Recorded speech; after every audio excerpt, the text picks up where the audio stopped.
Chapter 1584. The crowd at the shop's entrance was dumbfounded as they watched the two orcs being sent flying by Amy, then healed by a ray of light, and sent flying again. Their tragic cries reverberated in the streets, making people feel pity for them and laugh at the same time.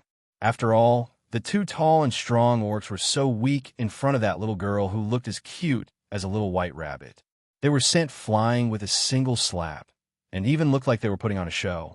Only the people at Mamie's knew that those two orcs were really miserable.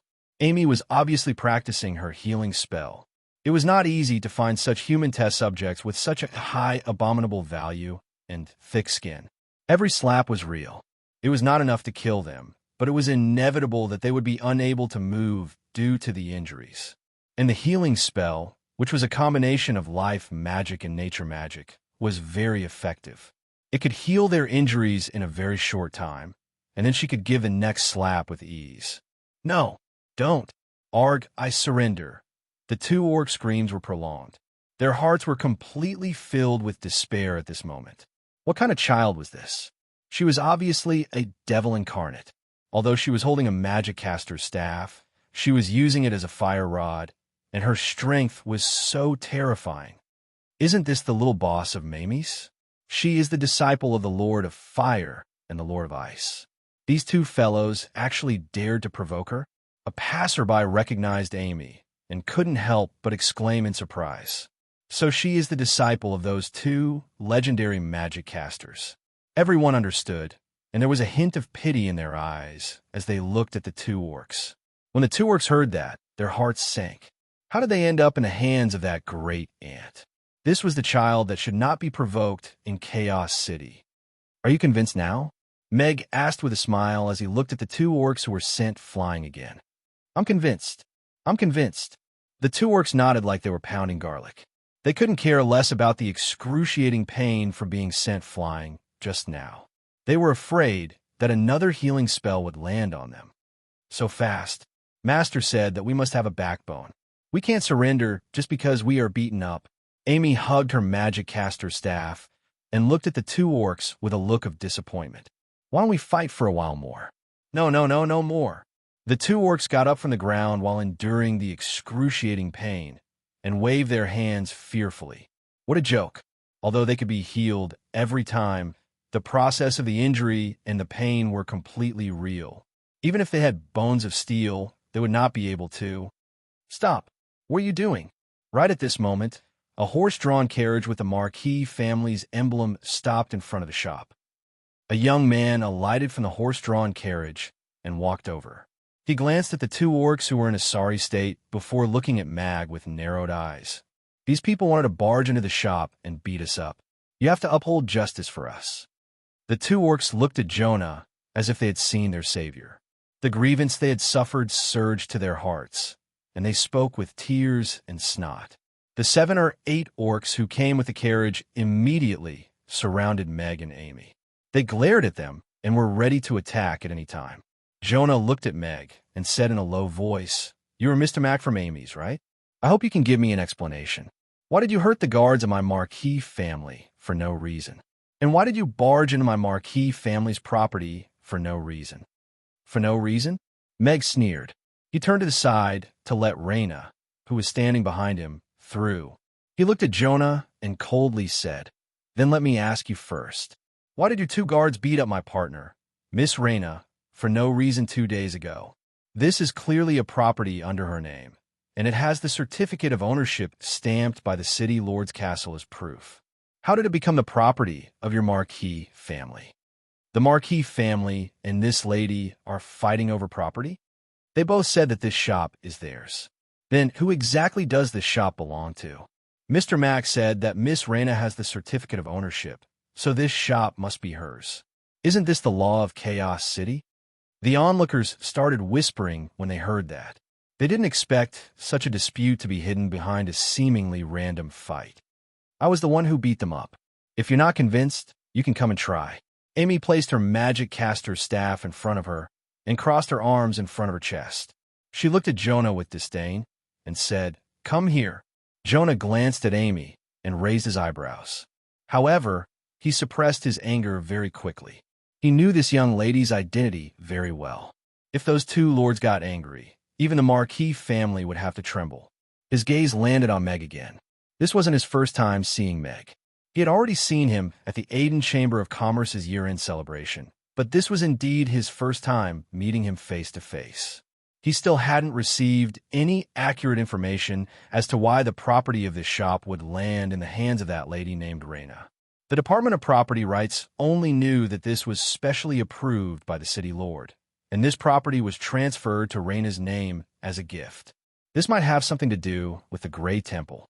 However, the Grey Temple had kept all information about Bennett under wraps, so he didn't get much useful information.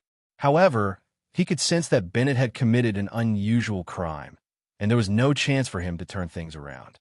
With his cautious personality, he had gone to look for his father before leaving the house in the morning and suggested giving up the shop to avoid being involved in an unknown conflict in the face of such muddy waters that he had no idea what was going on. However, Bowen didn't accept his suggestion. He wasn't worried at all about Miss Raina, who didn't seem to have any power or backing.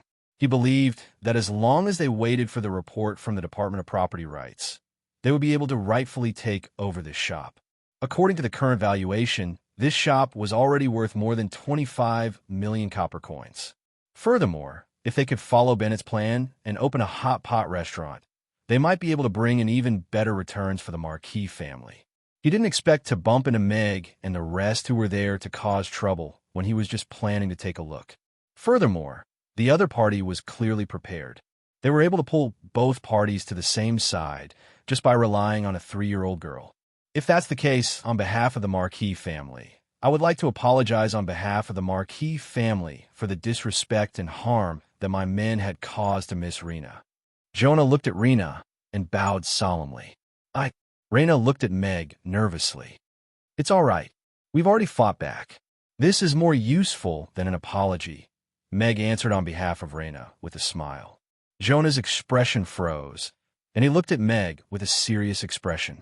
He had met his match. Meg also looked at Jonah with a spurious smile. The descendants of the 4 major families were indeed not all useless, but he was still too inexperienced to play this game with him. Chapter 1585. Seems like the fight just now was a misunderstanding. The 2 guards from our Marquis family have offended you in any way, and I hope this young lady can forgive them. We will also teach them well, Jonas said to Amy with a smile, displaying the bearing of a rich family's heir. After that, she turned to look at Mag. Her smile faded, and she seriously said, However, I'm afraid what Mr. Mag said isn't entirely true. I don't know why Miss Raina has the ownership certificate of this shop in her hands, because this shop originally belonged to the Marquis family. It was under Bennett's name previously, but he was arrested for personal reasons. The Marquis family will not protect or be biased toward him, but we can't let the properties and assets that belong to the Marquis family slip away. Everyone was deep in thought. If that was really the case, how did that Miss Raina get such a spacious and expensive shop? It was indeed suspicious. You can pretend that you don't know, but I'm going to tell you clearly now. Meg looked at Jonah and coldly said, Bennett was arrested by the Grey Temple because he was involved in dozens of murders and burials in gambling dens, manufacturing and selling potions, kidnapping, and other vicious crimes. And all his assets were obtained illegally. He used them to buy many shops and properties, and used irregular means to run a few industries that he monopolized in Chaos City.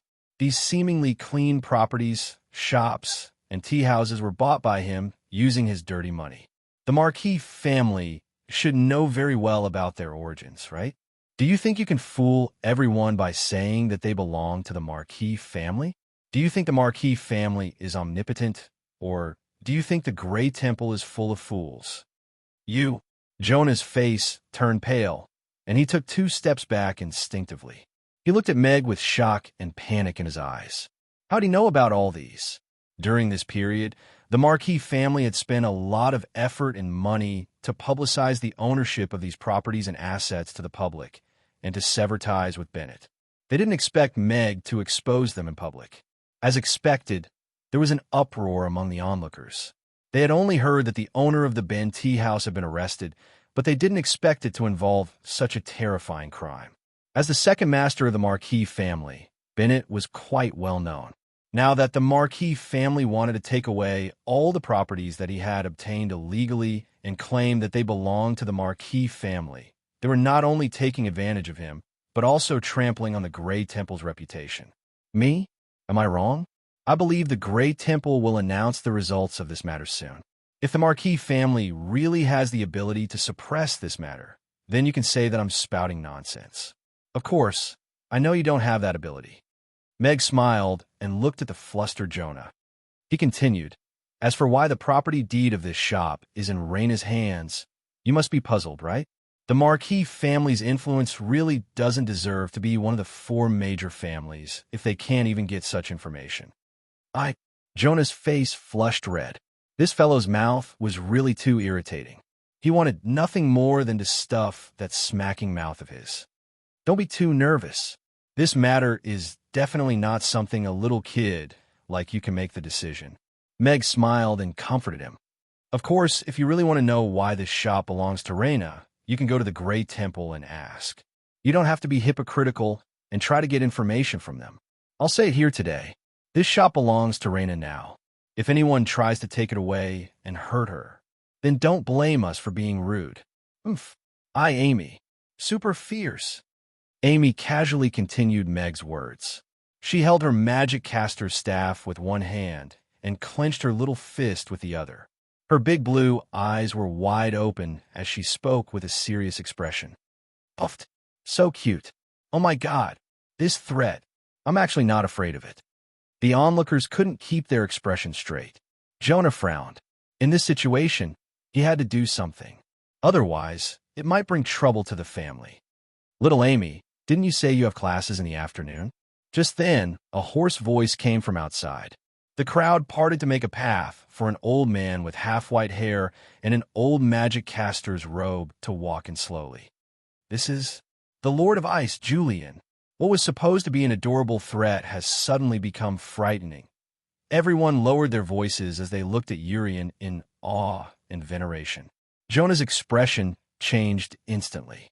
He immediately looked at Meg and said, I will report this matter to my father. I believe the City Lord's castle will give a fair ruling. Before that, the Marquis family will not appear here again. After saying that, Jonah bowed respectfully to Urian and quickly left with his subordinates. Are you leaving just like that? Let's fight for a while more, Amy said enthusiastically to Jonah and the rest. Everyone's footsteps quickened. They quickly got into the carriages and almost jogged away. Seriously, there's no one who can fight. Amy shook her head in disappointment. She turned to look at Julian and immediately put on a cute smile. She kept her magic caster's staff and smilingly said, Master, why are you here? I'm here to bring you to class, Julian said helplessly. All right. Anyway, the bad guys have been beaten up. I'll skip class then. Amy nodded. Then, she waved at Meg and the rest. Father, I'm going to class. Go on. Be good. Meg agreed with a smile. Amy nodded vigorously and followed Julian in the direction of the magic potion shop. The onlookers dispersed as well. However, the matter of Bennett being arrested was bound to become a topic of conversation for many people.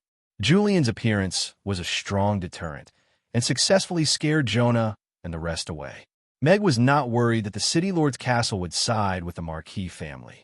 Otherwise, Michael would be too much of a failure as the City Lord. He would not agree. After this, no one would come to interrupt the progress of the new hot pot restaurant. They won't come again. Let's go in and take a look. Meg pushed the door open and walked in first. Everyone followed suit and entered in a line. The interior of the hot pot restaurant was rather luxurious. The main colors were gold and red. The tables and chairs were all prepared.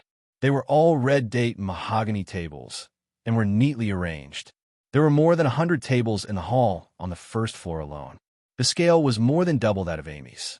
This restaurant is so big. It can accommodate 1,000 people, right? Yabamiya exclaimed. There are private rooms on the second floor. The kitchen is also on the second floor. Raina smiled as she walked in. Let me show you. Is it over just like that? How boring. Irina, who was standing on a nearby roof, shook her head. She glanced at the carriage that was leaving, and a sly smile appeared on her face. "Since you want everything, I'll skin you alive," Irina murmured to herself. Chapter 1586. Have you found a construction team? Meg asked Raina, casually as he walked around the hot pot restaurant. Phyllis introduced me to a few very capable elven architects. I want to let them complete the final presentation and finishing work. The cost is 50% cheaper than the dwarven architects, and I like their design concept more. Raina nodded with a smile. That's good. Meg nodded slightly. The elves' aesthetic taste was unquestionable. It was most appropriate for them to neutralize the vulgarity brought about by the golden color of this hot pot restaurant. He continued, "Then you should arrange the construction as soon as possible. I will let the Grey Temple and the City Lord's Castle give you an explanation about the ownership of the restaurant. Okay, I will confirm the final plan with them at noon today, and then we will officially start the construction." Raina nodded. She looked at Meg hesitantly and said, "There is one more thing that I want to discuss with you." "Go ahead." "That is..." Raina grabbed the hem of her clothes and said hesitantly, "I have been experimenting with a hot pot base these days, but when I was making the spicy hot pot base, I found that if there is no spice like Sichuan pepper, the spicy effect cannot be achieved. I can't find any spice that can replace it in the market, so I was thinking it is indeed difficult to find a substitute for Sichuan pepper. Before you find a suitable substitute, I can provide you with Sichuan pepper," Meg said with a smile. "Thank you." Raina's face lit up, but she immediately said seriously, "I will pay according to the original price." Sichuan pepper was a precious spice that could not be found in the market at all, so it must be very precious. Raina naturally could not take it from Meg for free. "Okay." Meg nodded. With the scale of Raina's hot pot restaurant, he really could not afford to supply it. "System, didn't you say that the Sichuan pepper in your restaurant was the best of the best? Then can you sell the remaining 9,999 discarded ones to me at a low price?" Meg said in his heart with a smile. "Host, according to the system's principles, I don't care what your principles are. I just want you to follow my principles. As a candidate for the god of cookery, my principle is to not waste a single grain or spice. So, name your price." Meg calmly interrupted the system. 10 copper coins for one. All right, 10 copper coins per caddy, deal? I'm sure the people of this world will thank you for letting them eat a cheap and delicious spicy hot pot." Meg smiled and won the bid without hesitation. You did the right thing. I also admire your awareness of learning to be flexible. If there's money to be made, everyone can earn it. Thank me? It doesn't exist," Meg said straightforwardly. Okay. Changing the food structure and habits of the other world is also one of your tasks. Reusing the spices that were originally discarded and destroyed is also a good idea. The system muttered, reluctantly accepting this result. "If you want, I can provide you with 500 caddies of Sichuan peppercorns. Let's calculate it at 100 copper coins per caddy." Meg looked at Raina with a smile. 100 copper coins? Raina's eyes lit up, and she looked at Meg in disbelief. "So cheap. Did you lower the price on purpose for me? You want to make hot pot of food for ordinary people, so controlling the cost of ingredients is the most important thing. Sichuan peppercorns naturally can't be too expensive. It doesn't matter if I suffer a little loss. After all, I have shares in a hot pot restaurant." Meg shook his head with a smile. "Host, WQNMLGB." The system's angry roar echoed in Meg's mind. As a system, you must be civilized and not dirty. Meg stayed in the new shop for a while before taking Hannah to the factory in the north of the city. My goodness, what is this steel-like giant thing that can spit air? How can this wheel move by itself? This loom doesn't need to be moved by human hands. It's amazing. Hannah entered the factory like Granny Lou entering the Grandview garden. She touched this and looked at that, and her mouth never closed. Meg gave her a brief introduction to the theory of the steam engine, the concept of the whole textile factory, and how the workers work together to make the textile more efficient. "Did you really invent the steam engine?" Hannah walked out of the workshop and looked at Meg with glowing eyes, unable to hide her admiration. Yes. Meg nodded. You're so awesome. You're a genius. Hannah exclaimed. Standing on the shoulders of predecessors can always give others the wrong impression. Meg shrugged. However, Hannah didn't seem to think too much about his words. Instead, she asked curiously, are those huge machines really powered by steam? How can the floating water vapor have such great power? Yes, don't underestimate the power of steam. They might be able to exert a more stable and long-lasting output than magic, and can be obtained at a lower price. Meg nodded with a smile. He was very satisfied with Hannah's questions that hit the nail on the head. Irina looked at the huge factory thoughtfully. After a moment of silence, her eyes lit up, and she said, so this is the so-called factory. Then, can I also turn the brewery into a huge factory like this? I can divide the brewing process into a few workshops and let different workers be in charge of juicing, brewing, and mixing. That way, the efficiency of brewing can be greatly improved, and the production of rum can be quantified. That's why I brought you here. I will invest a sum of money to design and manufacture rum machines for you, and build a huge rum brewing factory in Chaos City. You will be in charge of controlling the quality of the rum. If you're not good at factory management and marketing, I can also find someone suitable to help you. Meg looked at Hannah with a smile and said, what do you think? Hannah looked at Meg with her mouth slightly agape. She only swallowed her saliva after a while and said, I came to Chaos City just to build my third-generation brewing machine. And then, Hannah thought for a while, and her gaze landed on the factory in front of her. Her eyes gradually lit up. And then, I will open a huge brewery and let the whole world drink our old Sims rum. Very good. I will invest in this project. Meg nodded. He took out a banknote, signed it, and passed it to Hannah. This is 2 million copper coins. Take it as the initial capital for the brewery. I will add another 8 million copper coins later on. You and I will share this brewery 50-50. 50-50. Hannah held the banknote and hesitantly said, but I only have 3 million copper coins with me. Won't you be at a disadvantage? Your ability and skills are priceless, Meg said with a smile. Wonderful Bookhouse. Chapter 1587. Is the boss of Mamie's standing up for that woman? This fellow really likes to poke his nose into other people's business. He's everywhere. Bowen looked at Jonah with a frown and said, he was also the one who messed up Cyril's matter previously. He's definitely related to Gloria. He's really a friend of women. Father, I think we have to be more cautious about this matter. It's impossible for Miss Reyna to receive this shop at such a time just because of Meg's relationship. She must have some other connections with the Great Temple. And Meg could still find out about Bennett's crimes after the news was sealed off. I'm afraid he's also related to the Great Temple. Bennett has already fallen into an abyss of no return, and the Grey Temple's attitude is not clear enough.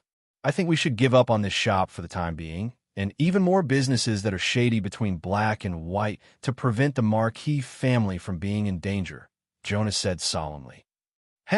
It's just a chef. Why do you have to be so flustered, my son? Bowen waved his hand nonchalantly and smilingly said, you don't have to worry about this. I've waited for so many years for Bennett to fall. If I don't take over all the businesses that he's worked so hard for all these years, how can I be worthy of all his hard work? But Father, I know your worries. Our Marquis family has been in Chaos City for decades, and our network is far more complicated than you can imagine. How can a chef and a woman from the slums fight with us? However, as you said, this matter involves the Grey Temple, so I will be more cautious. Before the official ruling is out, I will ask them not to find trouble with us. Bowen interrupted Jonah and waved his hand. Go and get busy. What you have to do now is to revive Ben Tea House. It's worth 100 shops. All right. Jonah nodded and turned to leave quickly. Bowen sat alone in the room for a while before he got up and walked out. As he walked, he said, prepare the carriage. I'm going to the Grey Temple. Boss, where are we going now? In the carriage, Hannah looked at Meg and asked. She was still excited about visiting the factory. Just like Mia and the others, Hannah had changed the way she addressed Meg as boss. After all, She was now officially employed by Meg as Mamie's chief brewer. Let's go back to the restaurant. The restaurant will officially open for business tonight. There are a lot of preparations that need to be done in advance. Meg looked at Hannah and continued. In order to appease the customer's resentment, I intend to release the rum you brewed at the same time as the husband and wife lung slice. But I only have old base wine left in my wine gourd, and the machines have been sold as scrap metal. There's no way to brew it, Hannah said helplessly. It's okay. I took some of your cellar wine from Connie. It's enough for the restaurant to use for a while. Also, this can be treated as a trial run for the rum. We can see the market's reaction to the rum and provide some data for us to build the factory. Meg shook his head with a smile. Because Connie had successfully taken over the Falk tribe, he returned most of the treasures that the system had taken away. He used the rest to pay the system's custodian fee and kept about 300 million to 500 million yuan for this trip. And in the space that the system had vacated, Meg took a few hundred barrels of Hannah's rum from Connie. He could sell them directly on the shelves when he brought them back. I see. Hannah understood, but she quickly said seriously, Boss, don't worry. I will build the third-generation brewing machine very soon and put it into production so that there will be an endless supply of rum. There's no need to rush the manufacturing. Your third-generation brewing machine's design is indeed not bad, but there are still many details that can be polished. How to maximize the efficiency of energy and raw materials, how to make the machine operate more efficiently, and how to integrate the steam engine into the brewing process to make the whole brewing process more advanced and efficient. These are all things that can be considered. Meg looked at Hannah with a smile and said, We will strive to make this machine more perfect. Steam engine plus brewing machine. Hannah thought seriously for a while. Her eyes lit up, and she excitedly said, Yes. If we can integrate them, the brewing efficiency will definitely be very high. Just the extraction of sugarcane juice alone can save a lot of time. When we go back, I will give you the schematics and design of the steam engine. At the same time, I will teach you how to draw more standardized drawings so that it won't be difficult for you to connect with the blacksmith during the manufacturing stage. Meg continued. Hannah's drawings were not bad, but they were too wild. Others might not be able to understand her drawings. The more complicated the machine, the higher the requirement for precision. This aspect had to be standardized. Okay. Hannah nodded. She had no objections to Meg's arrangement at all. After seeing the steam engine textile machine today, she was completely in awe of Meg. This machine was much more complicated than the brewing machine. Meg was indeed a master of mechanics. It was only 3 in the afternoon, but there were already customers loitering in front of the restaurant. Clearly, they wanted to know if the restaurant would be open for business tonight. Meg entered the restaurant and wrote a small blackboard to hang at the door. Business will be resumed tonight. New products, husband and wife lung slice and rum.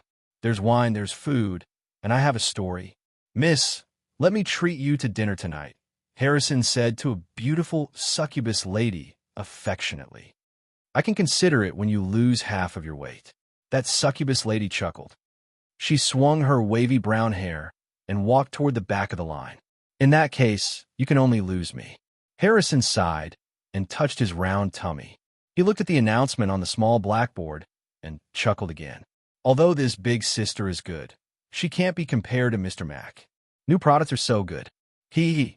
The news of Mr. Mac's return and the reopening of Mamie's became the happiest news for all the foodies in Chaos City today. Of course, apart from the much-anticipated husband and wife lung slice, the rum had also attracted the attention of many alcohol lovers by launching 2 new products at once. Rum? Isn't that the specialty of the Falk tribe in the Twilight Forest? Mr. Mac went to the Falk tribe and even brought back a specialty product for everyone to try. I also heard that the Falk tribe's rum is rather famous in the Twilight Forest, and the rum brewed by the master brewer, Old Sim, is the best. An old friend brought me a small flask of it back then. That taste. TSK. It's amazing.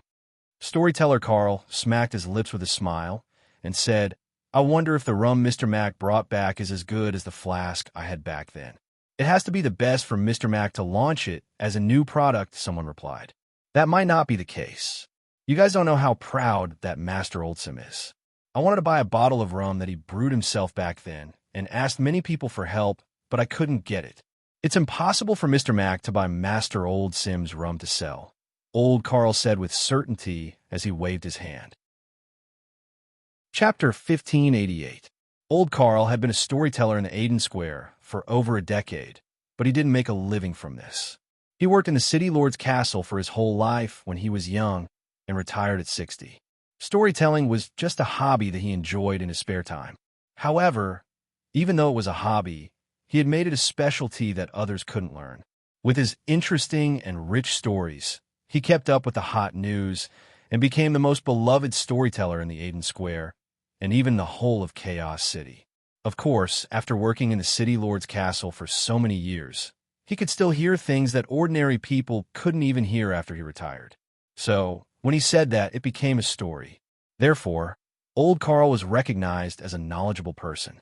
Hearing him praising rum in such a manner, many wine lovers also revealed expressions of interest. Old Mr. Carl is right.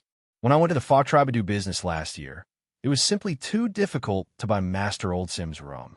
All of it was taken by the royal family and nobles, so there was very little circulating in the market, a goblin said in a low voice. He then lowered his voice and continued. It's even harder now. There's a coup in the Fok Tribe, and the merchants don't dare to go there anymore. The price of ordinary rum in the market has skyrocketed, and it's frighteningly high. Fake rum is everywhere. It's not easy to drink real rum now, even if it's not brewed by Master Oldsim. As long as Mr. Mac could bring back rum that originated from the Fok Tribe, it would be much better than those rum that we don't know where it came from the market, Old Carl lamented. Apart from storytelling, drinking was his second favorite hobby. When he was drinking with his old friend last night, he heard that something big had happened in the Fok Tribe these few days. The princess who was wandering outside had returned to the tribe, killed the Kingslayer Gary, exposed her elder brother's evil deeds, ascended to the throne, and became the first female chief of the Fok Tribe. He hadn't come across such a good story in a long time. It was only slightly better than Irina leading the night elves out of the Wind Forest and migrating thousands of miles to Chaos City. He had the story, but how to tell it brilliantly was the most challenging thing for a storyteller. Such a complicated and exciting story perfectly continued the story of the Kingslayer and the Brothers Lair that he told last month. This godlike twist and development was really unexpected. He was prepared to spend half a month or even a month to polish the story and script. Of course, if he had some good alcohol at this time, he might be able to get some inspiration. That was why he had specially come to Mamie's to drink today. Since they had launched rum, of course he had to give it a try. It wasn't just the drinkers. Mamie's was closed for 4 days, which made many of the regular customers who treated Mamie's as their own cafeteria cry. Phew, Uncle, look at you. If you came a little later, we wouldn't be able to eat hot pot tonight. Vanessa pulled Abraham to the back of the line and stood on her tiptoes to count the number of people. She heaved a sigh of relief after making sure that they could eat. These guys are really early. Abraham panted heavily. The carriage had stopped 500 meters away, and he had to jog for such a long distance. It was really killing him. Life is so short. Missing a meal means one less meal. Of course, we have to be early, Vanessa said matter-of-factly. She looked in the direction of the restaurant and enviously said, I'm still envious of the ladies in the restaurant. They don't have to line up every day, and they don't miss out on any of the 3 meals a day. They are so blessed. They're so busy with work. They have so many customers to entertain, but all you see is food, Abraham said with a smile. That's true. Vanessa stuck out her little tongue embarrassedly. If it were her, she definitely wouldn't be able to do it. She was too clumsy.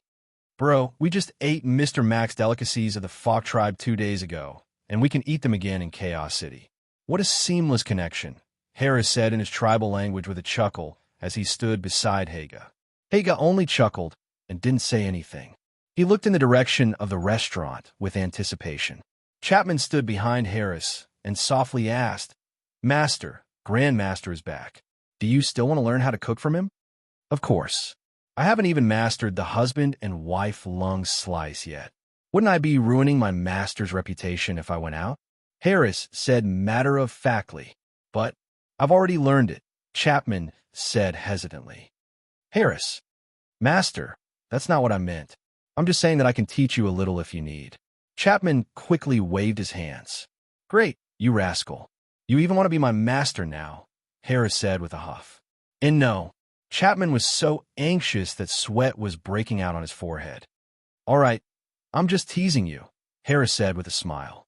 Let's not talk about other things. I've learned a lot from tasting different delicacies here every day. To me, it's already better than traveling thousands of miles. I've been walking for so long, and it's time for me to take a break. I can't find a restaurant like this anywhere else that can continuously surprise me. Chapman looked at Harris's side profile and nodded thoughtfully. It was only halfway through winter in Chaos City.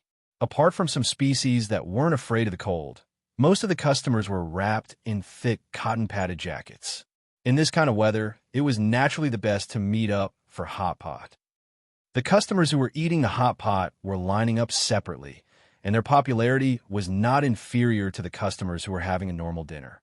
Although the hot pot is delicious, it's a little expensive. After this meal, I can only say goodbye to the hot pot with tears in my eyes, a young man lamented.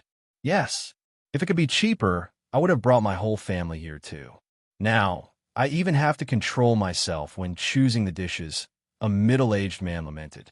There are a few cheap hot pot restaurants up ahead. Their prices are not even a third of Mamie's, but the taste.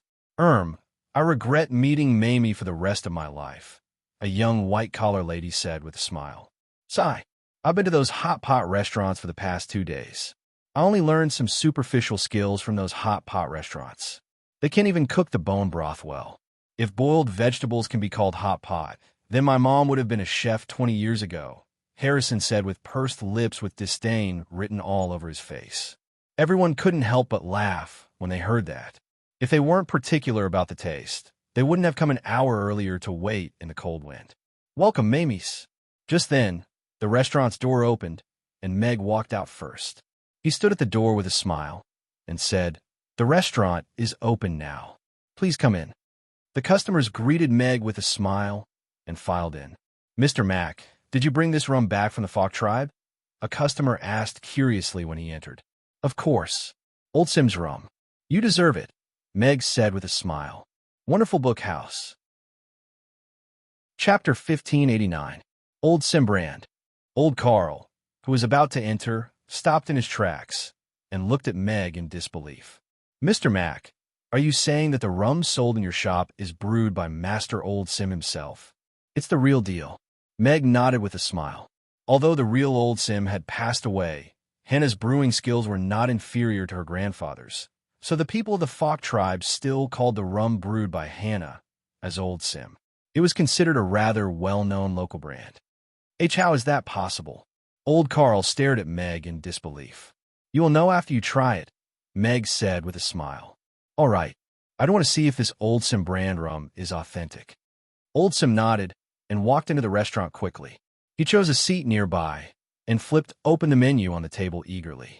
There was an additional item in the alcohol column, Old Sim brand rum, 1,000 copper coins per glass. What a shocking price. The customer who shared a table with Old Carl said in shock after glancing at the price. If this is really Old Sim brand rum, then this price is indeed a little shocking. Old Carl looked at the menu and raised his voice. Shockingly cheap. Yes, let's not talk about Old Sim's brand. An authentic bottle of ordinary rum imported from the Fok tribe can be sold for 500 to 600 copper coins in Chaos City. The ones from the slightly more famous distilleries can easily be sold for thousands of copper coins. Some time ago, a poor fellow was cheated and bought a bottle of Old Sim brand rum that cost 5,000 copper coins. In the end, it was a small workshop in Chaos City that made the Old Sim brand rum for 1,000 copper coins per glass. This price is indeed shockingly cheap. A man who had a wine flask with him sat down opposite Old Carl with a smile. You know your stuff. Old Carl smiled at that man. When he saw Yabamiya walking over, he directly said, I'll have a serving of husband and wife lung slice and a glass of rum. All right. Yabamiya nodded. I'll have a small spicy grilled fish, a glass of rum, and a glass of beer, the man sitting opposite old Carl said with a smile. Okay, please wait a moment. Yabamiya walked to the next table after ordering for all the customers at that table. Carl could be considered a regular customer of Mamie's. As the owner of a cloth shop, he didn't have any bad habits except for a sip of alcohol.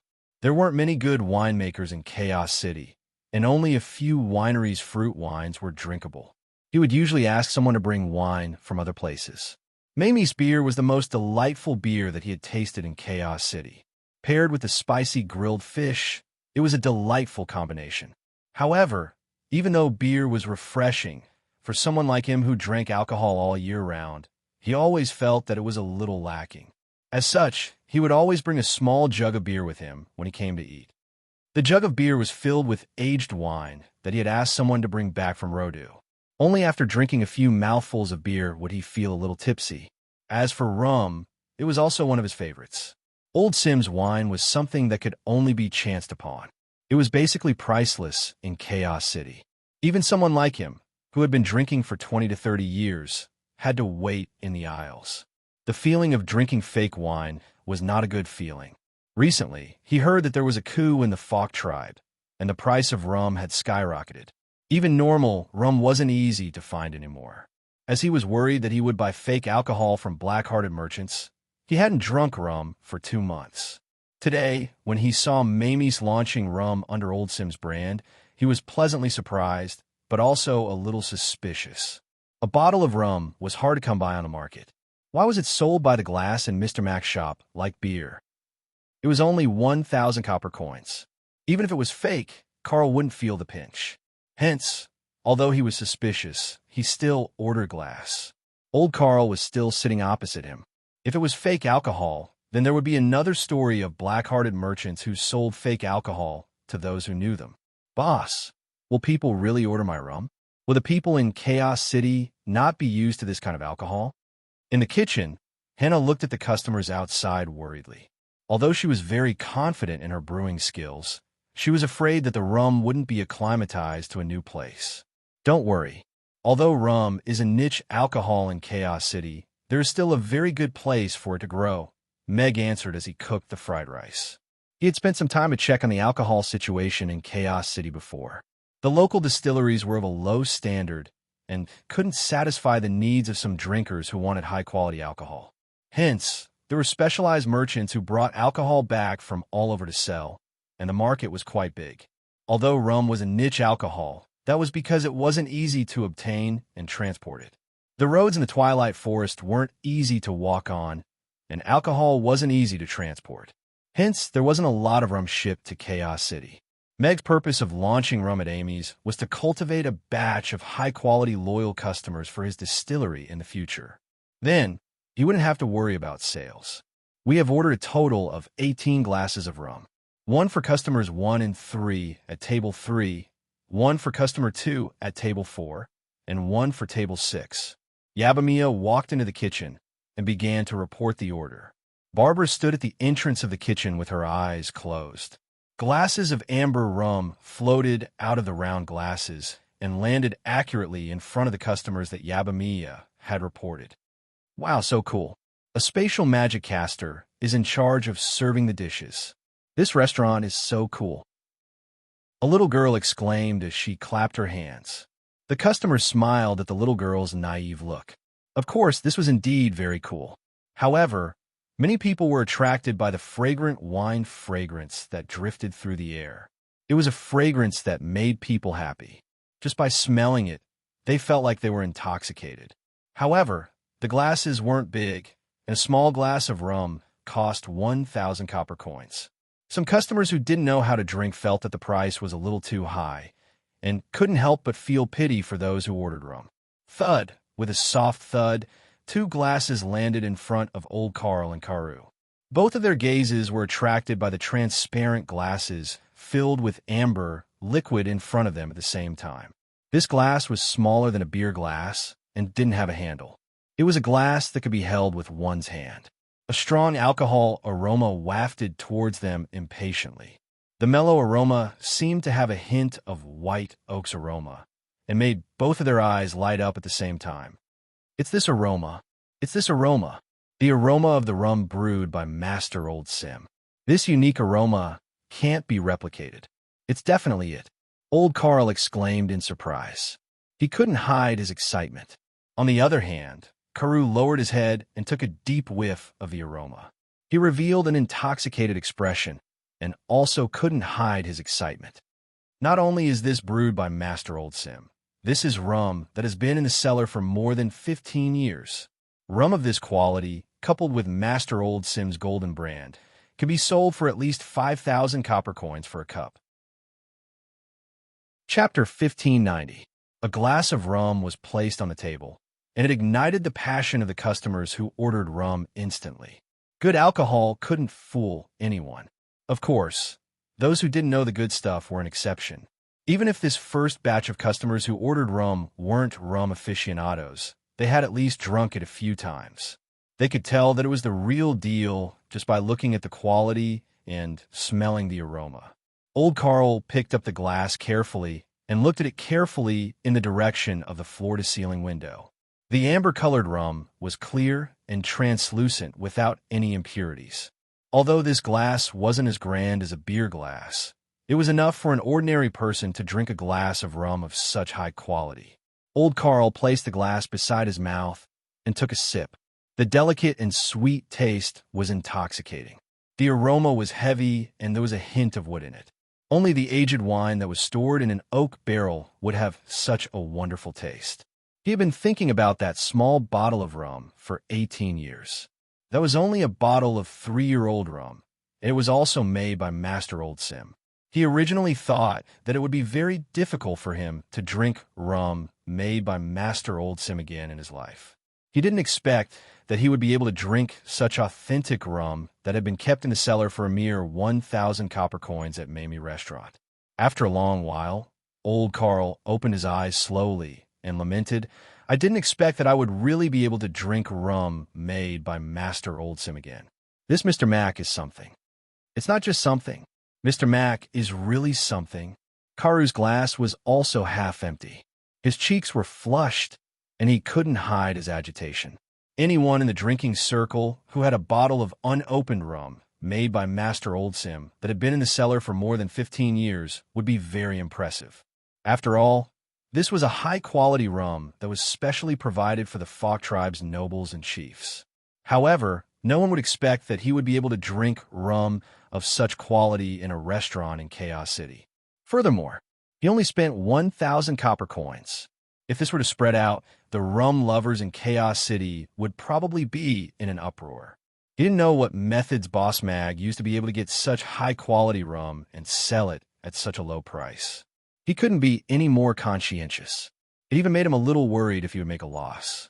1,000 copper coins for a cup of wine was not cheap, but the people who ordered the wine said it was worth it. The response seems to be pretty good. Meg heard the praises and excited voices in the kitchen and wasn't too surprised. Hannah's wine was indeed good. This batch of wine should have been brewed by her grandfather. There was no need to doubt or worry about the quality. The customers who ordered the rum gave extremely high comments and feedback, which made some customers who didn't know much about rum, but who also liked rum, unable to resist the temptation and also try to order rum. Carew took small sips. Before the grilled fish was served, he had already drunk half of the rum in his hand. Seeing Yabamiya pass by, he hurriedly raised his hand and said, "Miss, can you help me fill this wine pot with rum? You just have to charge as much as you want." Old Carl's eyes lit up when he heard that. He began to search in his pocket to see if there was anything he could use to hold the rum. It would be even better to bring such good wine back and take a sip from time to time. Many customers were tempted when they heard that. Some of the customers who had wine pots with them already smiled. They would bring some back and call a few of their old drinking buddies to let them see the world. "I'm sorry, customer. The wine in the restaurant is not allowed to be taken out, and we don't provide takeaway service," Yabamiya rejected with a smile. "Then can I just have one cup? I can even pay more. How about 1,500 copper coins for a cup?" Carew said with a sincere face. He had a bad habit. No matter where he went, he liked to take a sip or two of wine when he was free. He didn't drink much, but he couldn't drink less. Today, He came across such a good wine. If he could fill the wine pot and take a small sip from time to time, wouldn't it be a great pleasure? I'm sorry. This is the restaurant's rule. Yabamiya rejected without hesitation. All right, I'm being greedy. Karu sighed. He could understand the reason behind this. Such a good wine was being sold at such a low price. According to the market price, it was selling the wine at a loss. If someone wanted to pack it up and take it away, they would be able to resell it at several times the profit. Miss Mia, I have a friend who has been bedridden for 3 years. He's going to die soon, so he wants to drink a cup of Master Old Sim's rum before he dies. Look, an orc at the side said affectionately. He's my customer. You could take a look at the rules behind the menu, Mia replied with a smile. Hee, I'm just kidding. That orc chuckled instantly. He scratched his head embarrassedly and said, My father always says that our tribe is just beside the Fog tribe. We've moved to Chaos City for decades, and the thing that we can't forget is Master Old Sim's rum. I don't know much about wine, and have been cheated by the wine peddlers many times over the years. It's fine if I lose money, but being laughed at by my old man is the worst. He can't walk very well now, so I want to bring a cup back for him to try. So many people here said that it's real, so I think it must be true this time. However, we know Mamie's rules, too. I'd better wait for my old man to get better before I bring him here to drink it. Yabamiya looked at that orc. His lips moved slightly, but he still nodded slightly and said, all right. He then walked to the next customer. I didn't expect so many people in the faraway Chaos City know that my grandpa likes the rum he brews. Hannah said softly as she stood at the entrance of the kitchen and looked at the excited people, as well as the people who were lost in their thoughts and memories. A teardrop slid down from the corner of her eye and landed on the ground. However, she quickly wiped the tear stain away. Boss, I've decided. Apart from building the brewing machine, I still want to brew properly. I don't want Old Sim and the other two to fail in my hands. Hannah turned back to look at Meg and said with certainty. Then, she revealed a radiant smile. That's pretty good. We can't throw away our traditional skills. Meg nodded. So the taste of rum is so wonderful. This aroma and texture completely crushes those breweries in Chaos City. Master Old Sim really lives up to his name. Harrison's glass was already half full. His round body swayed a little as he squinted and said, But isn't this rum a little too strong? Why do I feel that the glass in my hand has become two? Brother, we've just started. Why you can't collapse so quickly? George said seriously as he held onto the pillar beside him. Chapter 1591. Rum was a liquor with a high alcohol content. Meg had drunk it before when he was at the Fog tribe. The 15-year-old rum had an alcohol content of about 50 to 60%. It was not something that beer with an alcohol content of 8 to 9% could compare to. And for people who were used to drinking fruit, wine, and beer, the most direct reaction when they suddenly drank alcohol with such a high alcohol content was that they would get drunk easily. Harrison and George had already realized that the power of this liquor was a little unusual, so they put the liquor aside and waited for the dishes to be served obediently. It was nothing to get drunk from good liquor, but it would be a pity to get drunk before they even tried the new dish, husband and wife lung slice. They had to try the new dish. That was the consensus of the two of them. Your husband and wife lung slice. Just then, Yabamiya walked over and placed a plate of husband and wife lung slice between them. Wow, such a bright color. Such a fragrant, spicy, and alluring aroma. It really makes me want to try it. Harrison stared at the husband and wife lung slice with his eyes wide open. The beef and beef offal slices were stacked on top of each other, forming the shape of a volcano in the middle of the plate. There was even a spoonful of red chili oil on top of this volcano, making it look like an active volcano that was ready to erupt. Then, there was a sprinkle of cooked sesame seeds and crushed peanuts, and some tender green coriander. The bright and alluring color, coupled with the spicy aroma, made one salivate uncontrollably. I've waited for so many days for this dish, and I can finally eat it. Mr. Mac really whetted my appetite. George swallowed his saliva and picked up a piece of beef with his chopsticks first. The thin beef was coated with a layer of translucent chili oil, and there were a few cooked sesame seeds and crushed peanuts on the surface. The aroma of the braised meat and chili oil wafted over slowly. It had already started to stir the taste buds before it entered the mouth. With a bite, the rich aroma of the chili oil and the spiciness bloomed on the tip of the tongue at the same time, and what followed was the rich braised meat aroma of the beef. The soft and smooth beef melted with a light bite. His taste buds started to tremble and go crazy uncontrollably as he welcomed the attack of this spicy aroma. Wow, George's fat couldn't help but tremble. That wonderful feeling felt as if lightning had struck his body and his brain had been split open. He was going to heaven. Rip! His clothes were already trembling uncontrollably, and his fats were mercilessly ripped apart. I'm sorry, I really can't control myself. George adjusted his clothes shyly with an awkward smile. Is it that explosive? Harrison raised his comical short eyebrows and also picked up a piece of tripe impatiently. He was an avid fan of hot pot tripe. If not for the fact that he wanted to try the new product and had endured for these few days, he would definitely go and make a hot pot to reward himself. The tripe was cut into long strips, and after being braised, it was light yellow in color. There was a natural grid on the surface, and it was wrapped in a layer of bright red oil. It looked very delicate and attractive. In terms of appearance, the tripe and tripe were two completely different things. The tripe that was as thin as paper had the characteristics of being crispy, tender, and refreshing. However, was this rather complicated and thick tripe really as delicious as the judges said? Harrison couldn't help but have some doubts, but he still put the tripe into his mouth without hesitation. As soon as the tripe entered his mouth, his teeth began to clash with the tripe. The thick tripe was indeed not as crispy as the tripe. This tripe was a little chewy, but it wasn't hard to chew. With a little bit of force, it opened up, and the chewy texture gave one a different kind of interest. The fragrant red oil, cooked sesame seeds, and crushed peanuts began to bloom beautifully on the tip of the tongue, but they were more like a group of bands wearing bright red clothes, solemnly pushing out the tripe amidst the din of gongs and drums. The fragrance of the braising was so rich that it seemed to have seeped into every inch of the tripe, then fermented, brewed, and exploded again.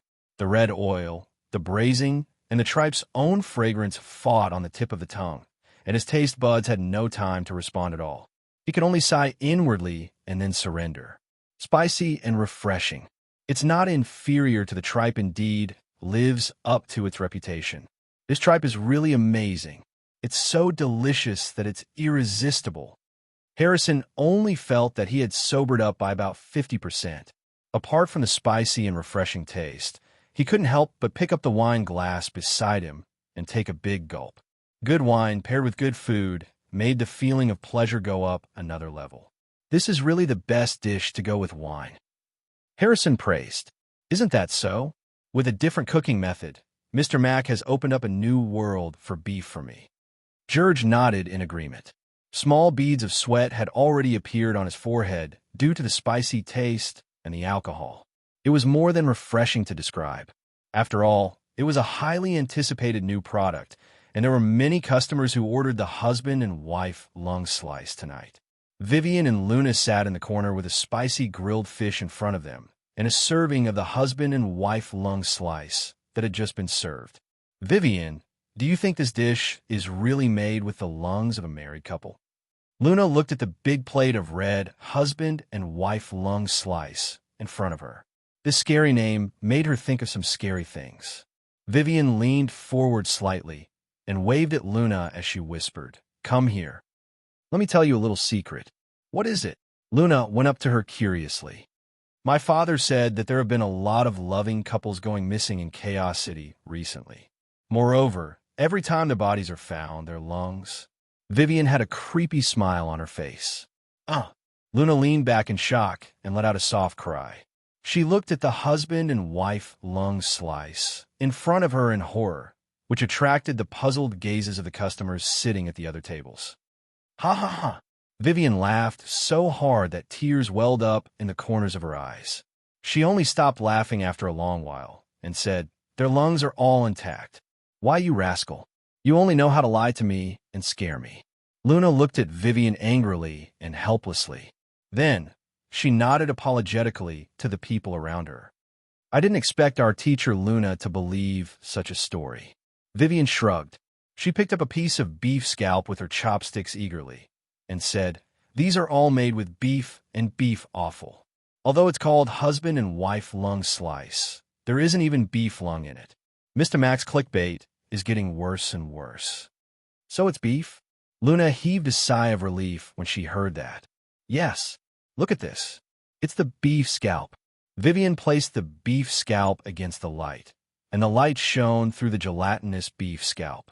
The translucent beef scalp was covered with a layer of red oil, and it looked very tempting. She couldn't help but exclaim, "Mr. Mac is indeed worthy of his reputation.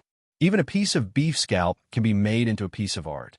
I must find a man as outstanding as him in the future. If I can't find one, I will die alone." Chapter 1592. That won't be easy. Luna turned toward the kitchen with a smile. From where she was standing, she could see Meg's busy back through the kitchen's glass window. He was holding up a busy restaurant all by himself, yet he was still able to maintain a warm and gentle demeanor toward everyone. Furthermore, he was also very accomplished in mathematics. It would be very difficult to find another man like him in Chaos City. What about you, Luna? I heard that your father is already urging you to go back to Rodu to get married. He's already looking for a lot of suitors for you. Vivian looked at Luna with a smile and said, "Those guys have heard that our Luna is unparalleled in beauty, so they must be trying to marry you." "Of course not." Luna blushed and shook her head as she said, "Grandpa rejected them on my behalf. I don't want to get married right now. The education reform is a long-term thing, and I don't want to be distracted by marriage. I can't guarantee that the person I'm going to marry will be able to support me." Vivian's smile faded, and she looked at Luna with pity in her eyes as she said, "You're right. Our teacher Luna is a very busy person. This semester is about to end, and many children will be able to start school in the next semester. You'll definitely be very busy during the 1-month break, so you have to take care of yourself." Luna had been working even harder ever since she set up the foundation. She had to buy things for the children, supervise the construction of the new teaching area, and take up almost all of her time. It was rare for her to have time to go out with Vivian, so she had lost even more weight. "It's all right. The school building is almost finished, and the things that we've bought and donated are all in place. We should be able to finish everything before the start of the next semester," Luna said with a smile. "If you ask me, a busy person like you should find a man who can take care of you and feed you well," Vivian said with a sigh. Vivian sighed with emotion. All of a sudden, she was taken aback as she turned her gaze toward the kitchen. "What are you looking at?" Luna waved a hand in front of her eyes. "The best candidate for your husband," Vivian said with a serious expression. Luna followed her gaze and happened to see Meg in the kitchen, who had turned around to grill beef kebabs. She blushed again and rebuked, "What are you talking about? I'm not talking nonsense. I'm serious." Vivian grabbed Luna's hand and leaned forward. She lowered her voice and said, "Listen to my analysis. Don't you want to find a man who can support your career? Didn't Mr. Max support you first when you set up the charity foundation? And during this period of time, he's been constantly helping you and the foundation. You definitely don't want to have a child right now. That cute and obedient little Amy is the perfect solution to the problem of having a child. Don't you like her very much? Besides, Mr. Mac is a top-notch stay-at-home dad. Even if you have a child in the future, you don't have to worry at all. Just leave the child in his hands, and you can do whatever you want. Of course, the most important thing is that you can eat the food he cooks every day. It's the dream of many women in Chaos City to be able to eat the food personally prepared by Mr. Mac every morning when they wake up. Then, I don't have to worry about your health. Given his personality of spoiling children, he must be a wife-spoiling maniac too. What I should worry about is whether you'll gain weight. See, after my analysis, Mr. Mac is super suitable for you, right? According to your analysis, all the ladies in Chaos City are lining up to marry Mr. Meg." Luna chuckled, but her face was still red. Although she tried hard to chase Vivian's words out of her mind, They kept circling in her mind like a curse. For so many years, other than her grandfather, no other man had supported her as much as he did. Even her father and those men who were pursuing her couldn't understand what she was doing for the children. They tried to persuade her not to continue filling this bottomless pit. But she was only doing what she could, and those children could only rely on her. She had to admit that Mr. Meg was indeed a very special person. But was she really good enough for him? She might not even be able to take care of her own life. So how could she take on the responsibilities of a family and a mother? Vivian nodded matter-of-factly and said, "Of course. Mr. Mack is young and promising and has strong genes. He's good in the kitchen, elegant in his speech, gentle in his actions, and most importantly, he's quite handsome. He's a typical super high-quality, rich young man. If he puts up a marriage notice on the door, the line of people who want to go on a blind date will probably stretch all the way to the city gate." "Is that so?" Luna covered her mouth. She was shocked and a little disappointed. If that was the case, then it wouldn't even be her turn. Don't be discouraged. You have little Amy as your trump card. With your relationship with little Amy and Mr. Mack's love for little Amy, your chances of getting married are very high. Vivian held Luna's hand and encouraged her. But for such a high-quality golden bachelor, you have to be more proactive. Otherwise, others might beat you to it. But you can't be too proactive. It doesn't match your temperament and profession. You have to establish the image of a noble female teacher and arouse the other party's desire to conquer. Then, you have to play hard to get, "Wait, where did you learn all this from?" Luna looked at Vivian suspiciously. She knew very well what her best friend had experienced in the past 18 years. She was definitely a single dog from her mother's womb. So why was she talking about these things now? Hee, it's just a book. There's everything in the book. Vivian smiled proudly. Okay, let's not talk about this anymore. Luna rolled her eyes and glanced at the grilled fish. Your grilled fish is going to burn if you don't eat it. Oh, I almost forgot about the important matter. Vivian was shocked. She quickly picked up her chopsticks and scratched the bottom of the grilled fish a few times to prevent the skin from being eaten by the abominable grilled fish. Then, she began to eat the grilled fish seriously. Luna ate a few mouthfuls of grilled fish and turned her head to look in the direction of the kitchen. Seeing the busy figure, the corners of her mouth curled up slightly. She quickly withdrew her gaze and chatted with Vivian. As Mamie's first cold dish, the husband and wife lung slice received unanimous praise from the customers. On the other hand, the rum made many guests drunk. Among them, there was no lack of 2 or 3 people who got drunk together, and there were also some who got drunk alone. Those who had a coachman with them were fine, but for those who didn't, Meg had to pry an address out of their vague mouths and call a carriage to send them away. Of course, many of them were sent to places like Wafting Fragrance Court. Of the 10 tables of female guests, 5 of them are discussing how to win your heart, and the other 5 are lamenting that they married too early. Your popularity among women is really amazing. Irina, who was wearing thin pajamas and holding a red wine glass, walked down the stairs gracefully. She looked at Meg, who had just closed the door, and said with a faint smile. Chapter 1593. The blood-like red wine swirled in the wine glass. Meg looked at Irina, who was walking down the stairs step by step. The thin white gauze pajamas gave off a hazy feeling. Although he couldn't see anything, it gave him the illusion that he could see everything. Her long silver hair was casually draped behind her back, and her jade-like feet were bare, just like that. Every step she took, a piece of green leaf would appear under her feet, perfectly supporting her. That beautiful face, that beautiful smile on her lips, such a peerless beauty walking toward him. Any man would probably go crazy for her. Meg was a man, but he couldn't really go crazy at this moment. Instead, he was a little flustered because of Irina's words. Customers will always have some unrealistic thoughts when they eat delicious food. Meg coughed dryly and said seriously, "Am I a man that they can get puffed?" Irina couldn't help but laugh. Her usually cold face was like a blooming flower, and Meg was a little dazed. "What's wrong?" Irina looked at him. "Nothing. I just think that you look a little good when you smile." "A little? No. It's very good looking. How good-looking. Irina stepped forward and was almost right in front of Meg. The faint fragrance that greeted him was like the water of life, making him feel pleasant and comfortable. Meg looked at the person in front of him and said with a smile, "The sun, the moon, and the stars are not enough to describe you. In my eyes, you're the most beautiful." Irina paused and looked into Meg's eyes. Her bright eyes were like stars, sincere and passionate. Although her expression was still calm, her heart started to beat faster uncontrollably. Meg also looked at Irina, who was so close to him.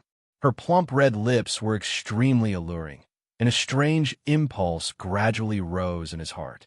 The alluring aroma of the red wine was gradually intoxicating, and the two of them slowly leaned forward. This kiss was passionate and long. "Rodu, the royal palace.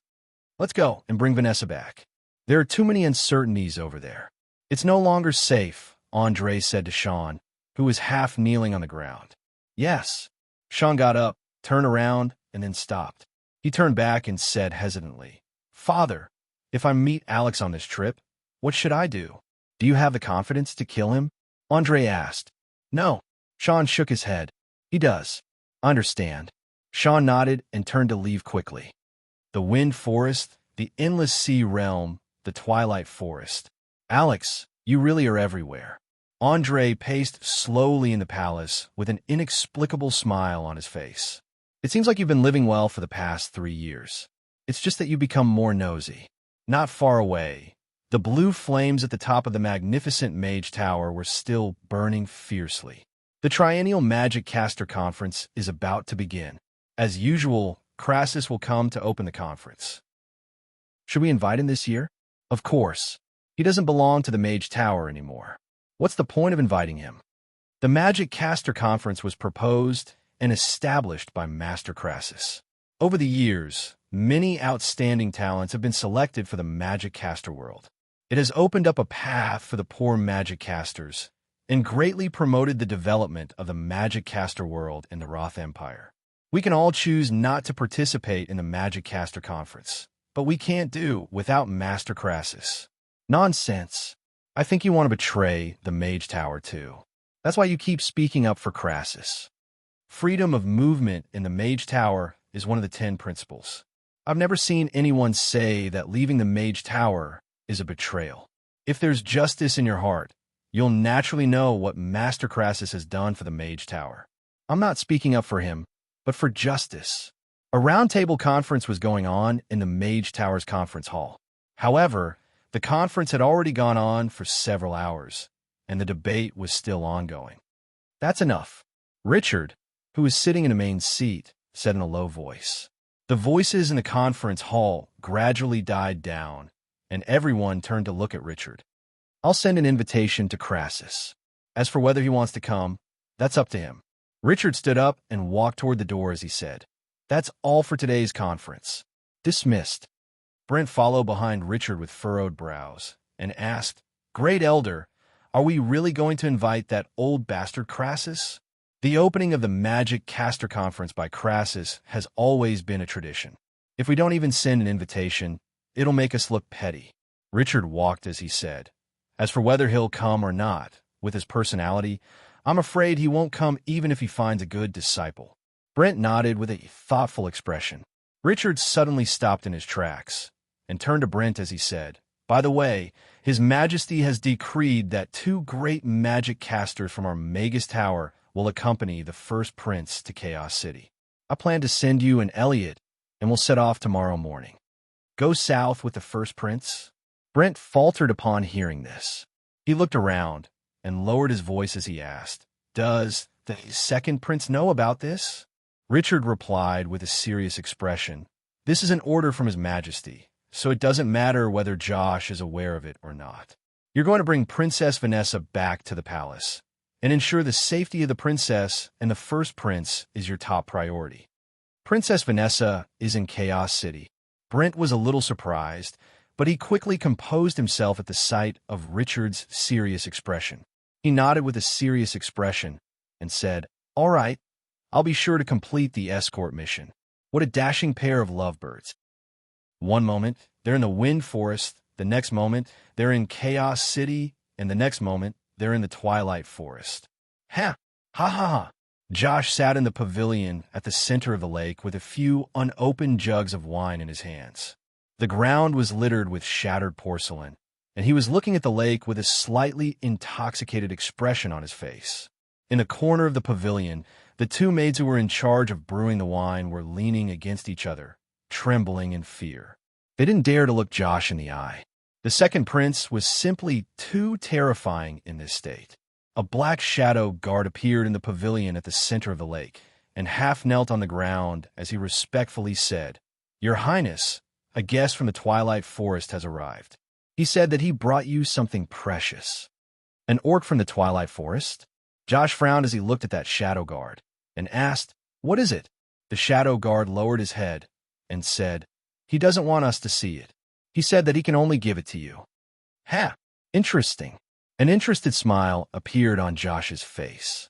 He waved his hand and said, "The two of you are dismissed. Bring that fellow here." That shadow guard hesitated and said, "Your Highness, that orc is a little strange. Do you need me to make some preparations?" "This is Rodu, the second prince's residence. Is there anyone who dares to do anything to me here?" Josh smiled with disdain and waved his hand. "Bring him here." Soon, a skinny orc with leopard prints on his face was brought to the pavilion at the center of the lake. He was holding a black stone box in his hands. He bowed slightly to Josh and said in a hoarse voice, "Morris greets your Highness." "What are you holding in your hands?" Josh asked as he looked at the stone box in the orc's hands with interest.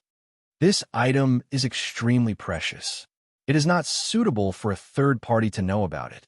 Morris didn't reveal it directly. Instead, he glanced at the shadow guard standing at the side. "Dismissed." Josh waved his hand. That shadow guard hesitated for a moment, but still chose to disappear from the pavilion at the center of the lake. "Tell me, what is that?" "Your Highness, have you heard of the massacre that happened in the Urba tribe 300 years ago?" A hoarse voice sounded in the pavilion at the center of the lake. No pop-up window. Chapter 1594. On the Dragon Island that was suspended in the air. In the majestic golden palace, the 10 giant dragons each stood in one direction, and the atmosphere in the hall was rather tense. The giant dragons that represented the top 10 giant dragon tribes, the top 10 giant dragon powerhouses that stood at the top of this world, were gathered in one hall at the moment. Is the news from the Twilight Forest reliable? Do devils really exist in this world? Lorenzo, the chief of the Flaming Dragon tribe, asked loudly. His tone was filled with disbelief. Irina used the holy light to kill the evil that possessed Isaiah's son and purified him into nothingness together with him. That was the scene that everyone at the scene saw. There were many doubts about the massacre of the Urba tribe back then, and we also found the aura of evil from the traces left behind at the scene. That was why we didn't execute Rex, and instead locked him up in the Batai prison. If what Rex said was true, the devil's tentacles would have already extended to this world, and we know nothing about them. Douglas's cold voice sounded, and the hot air became much colder. We giant dragons are the most powerful race in this world. We were born to be the kings of the sky. Even if devils really exist, what's there to be afraid of? Eustace, the great elder of the Amethyst Dragon tribe, who was covered in light purple amethyst scales, said with disdain, "Isn't it too ridiculous to gather the top 10 giant dragon tribes together for such a small matter? I still have an appointment with the Titan King for a fight. If there's nothing else, I'll take my leave first." Isaiah, the chief of the Tyrant Dragon tribe, stood up suddenly and turned to walk out of the hall. If devils really exist in this world, I'm afraid this matter isn't as simple as we think. Right then, the chief of the Golden Dragon tribe, who had been silent all this while, said, "I found a giant mural in the forbidden tomb of the Golden Dragon Island. It was left behind by our ancestors. All these years, I never understood what it was trying to express, but I should bring you all to see it today." A mural left behind by our ancestors? All the giant dragons were surprised to hear that. Even Lewis, who was about to reach the door, stopped in his tracks. Dragons had a long lifespan, so they did not need to rely on words or murals to leave any traces. There was enough time for them to pass down their legacies orally. However, the Golden Dragon Island, which was the birthplace of the dragon race, actually had murals left behind by their ancestors. Moreover, even Lewis, who was the oldest and most knowledgeable among the dragons, couldn't understand it. That piqued the interest of the other WYRMS. "Let's go." Lewis got up, flapped his wings, and disappeared from the hall. The other dragons left as well. After a while, the dragons appeared in a dark and huge cave. A huge mural that was 1,000 meters long and over 500 meters wide appeared in front of them. This was a grand project that only a dragon could accomplish. Even the leaders of the giant dragon tribe were surprised to see such a huge mural under the ground. I didn't expect there to be such a mural under the Golden Dragon tribe. But what is it about? Loren opened his mouth and spat out a string of fireballs. The fireballs flew out and hovered in front of the mural about 100 meters away. The panoramic view of this magnificent mural hidden deep underground was truly displayed in front of everyone. It was chaos. What entered everyone's eyes was only a scene of chaos. This was a complete painting. There were countless races on it, as well as countless strange scenes. WYRMS were biting and killing each other. Forest trolls were twisting off the heads of their companions with half an elf in their mouths. Goblins with red eyes were riding on orcs and chasing after a group of monkeys. The endless sea realm was dyed red with blood. Countless corpses of demons were floating on the surface of the sea, and they were being torn apart and eaten by a group of terrifying fish. There were also many races that they had never seen before that were killing each other and slaughtering other races, and in the center of the mural, there was an indescribable object that was as huge as a small mountain. The WYRMS were as tiny as mosquitoes in front of it. Countless tentacles reached out from the hexagonal seal above its head. Those tentacles were filled with red eyes that flickered with a demonic glow as if they were about to break out of the seal. The expressions of all the dragon bigwigs changed when they saw this scene. What is this thing? Loren, who was standing in front of that indescribable object, took a step back instinctively. The strange yet impactful scene left all the giant dragons in awe. If there are unknown and terrifying demons in this world, this might be it, Lewis said calmly. Lewis stepped forward and said in a steady voice, "This mural dates back to a much earlier time than the records and inheritance of our giant dragon tribe. Furthermore, this time period has to be counted in the tens of thousands of years. However, in the inheritance of our giant dragon tribe, there is nothing about this mural at all. Hence, I once thought that this was the imagination of one of our ancestors. Various races are at war with each other, and even killing each other. Could this really be a record of a race war in ancient times?" Eustace asked with a frown. "No, this is more like the scene that Rex described when the Urba tribe was controlled by the demons and killed each other," Douglas said solemnly. Douglas looked at the mural with a solemn expression and solemnly said, "Racial wars are not like this. WYRMS would not attack their own kind in such a frenzy. No race would attack their own kind in such a frenzy, let alone the elves. Isn't this just a mural? Why are you so nervous?" Isaiah pursed his lips and smilingly said, "Perhaps one of our ancestors had nothing better to do, so he deliberately painted this to scare us. No, I think Douglas is right. This mural should be a warning left behind by our ancestors. 3 years ago, there was an anomaly underground. That's when I discovered this hidden crypt and the only mural in the crypt. In just 3 years, a suspected demon appeared in the Twilight Forest. There must be an inseparable relationship between the two." Lewis walked forward, and his golden eyes stared at the indescribable object that had a huge octopus head, a human body, and huge wings. This fellow was probably sealed somewhere by our ancestors back then. Now, it has begun to extend its tentacles and affect our world again. How is that possible? You said that this mural has existed for tens of thousands of years. What can live for so long? Even us WYRMS can only live for 3,000 years, Lorenzo questioned. Look at the words in the corner. Lewis's golden eyes landed on the corner. There was a line of words written in the ancient WIRMS language. Eternal slumber may not be death. Lauren read in a trembling voice. Chapter 1595. Meg had a good dream. Everything was possible in the dream. Then the alarm went off. Meg reached out to turn off the alarm and looked at the beauty sleeping in the crook of his arm. The corners of his mouth curled up slightly. If I knew it. Father must be hugging Mother to sleep instead of hugging Xiaomi to sleep. A soft voice came from beside the bed. Meg turned around stiffly and saw Amy standing beside the bed with her arms crossed and an aggrieved look on her face. He smiled awkwardly and said, "Amy, listen to me. Last night we both drank too much, and then I don't want to hear it. I don't want to hear it. Anyway, if I don't get 2 strawberry ice creams, I won't be happy."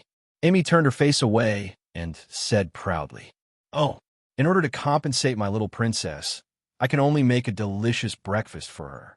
Meg gently pulled his slightly numb hand away and got out of bed. He tucked in the corner of the blanket and picked up a clean chef suit. He squatted down and pinched Amy's nose and said with a smile, "Come, give Father a kiss. If you kiss me, you have to add an ice cream." Amy stole a glance at Meg and said proudly, "Okay, I'll add it for you, but you can only have ice cream in the afternoon and evening." Meg smiled and nodded. "Mwah." Amy hugged Meg's neck and kissed his cheek. She said happily, 3 ice creams." "Okay, 3. You can have any flavor you want." Meg smiled contentedly and rubbed Amy's head. He got up and walked out the door to change in the bathroom.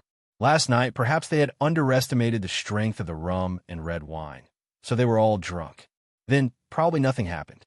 Although they were lying on the same bed, their clothes were not disheveled. However, he didn't know how he changed into his pajamas. Drinking messes up things.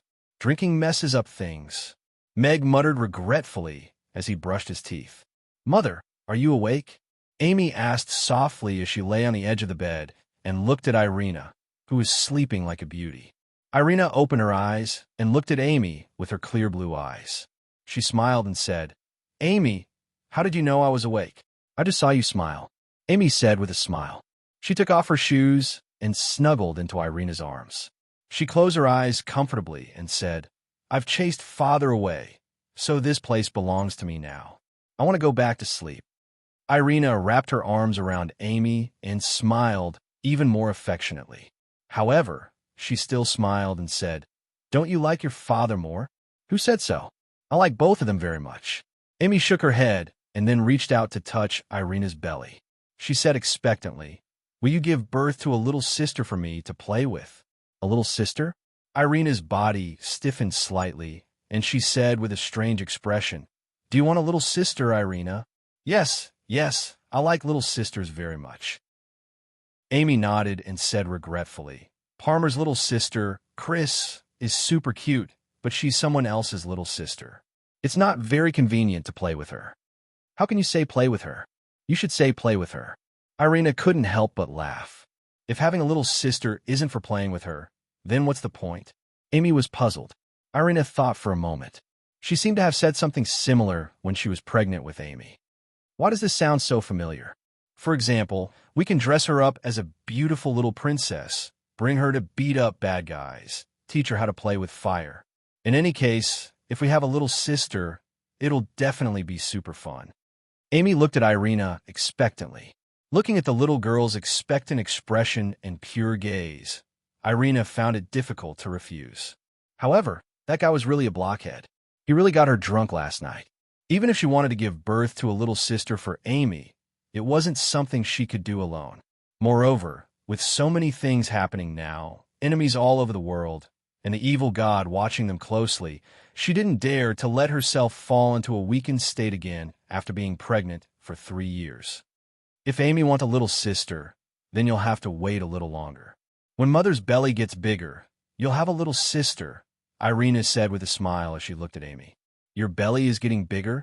Amy touched Irina's flat belly, leaned forward, and whispered, Little sister, grow up quickly. Big sister is waiting for you outside. Gurgle, hey. Mother, listen. She's responding to me. Amy's eyes lit up as she exclaimed in surprise. Yes, at the crack of dawn, there was already a long line in front of Amy's. Most of them were middle-aged men.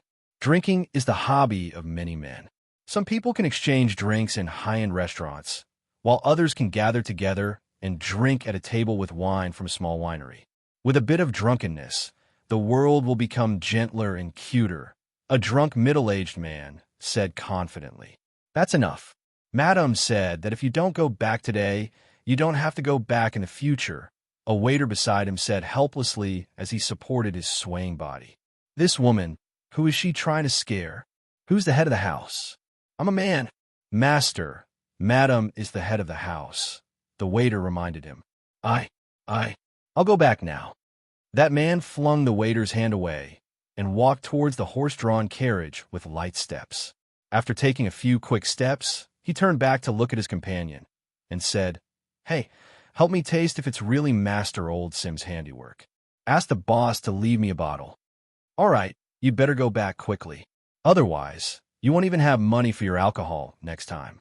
His companion chuckled as he watched him leave. He leisurely said, If it's really Master Old Sim's handiwork, why would he leave it for you? 15 years old. Old Sim's rum. 1,000 copper coins for a glass. This news exploded in the small circle of Chaos City's rum drinkers last night. Those who knew what it meant would naturally know what it meant. Someone was using an extremely precious work of art to do charity by the roadside. Rum that was more than 15 years old was only supplied to the chief and a few nobles in the Fok tribe.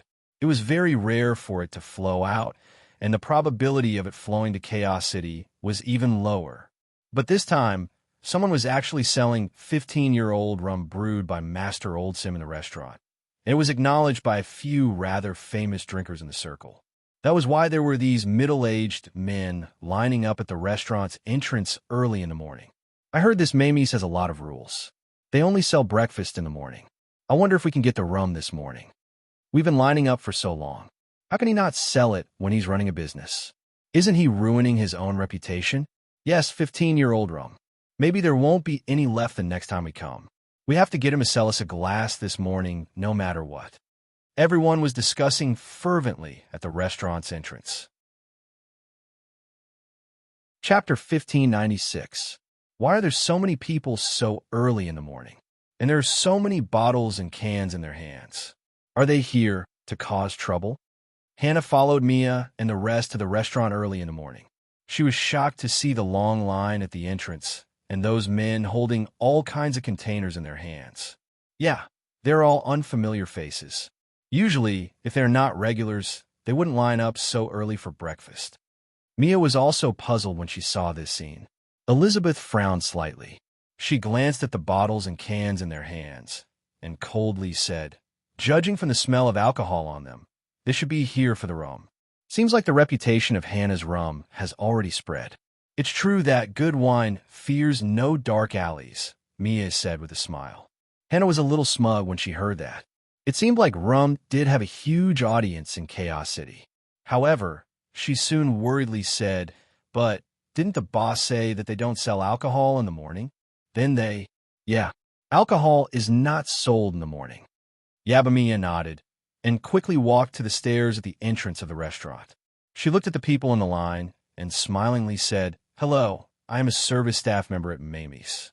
I would like to kindly remind the customers who are here for the first time that Mamie's only provides fried dough sticks, soy milk, Yangzhou fried rice, and other breakfast items during its morning operating hours.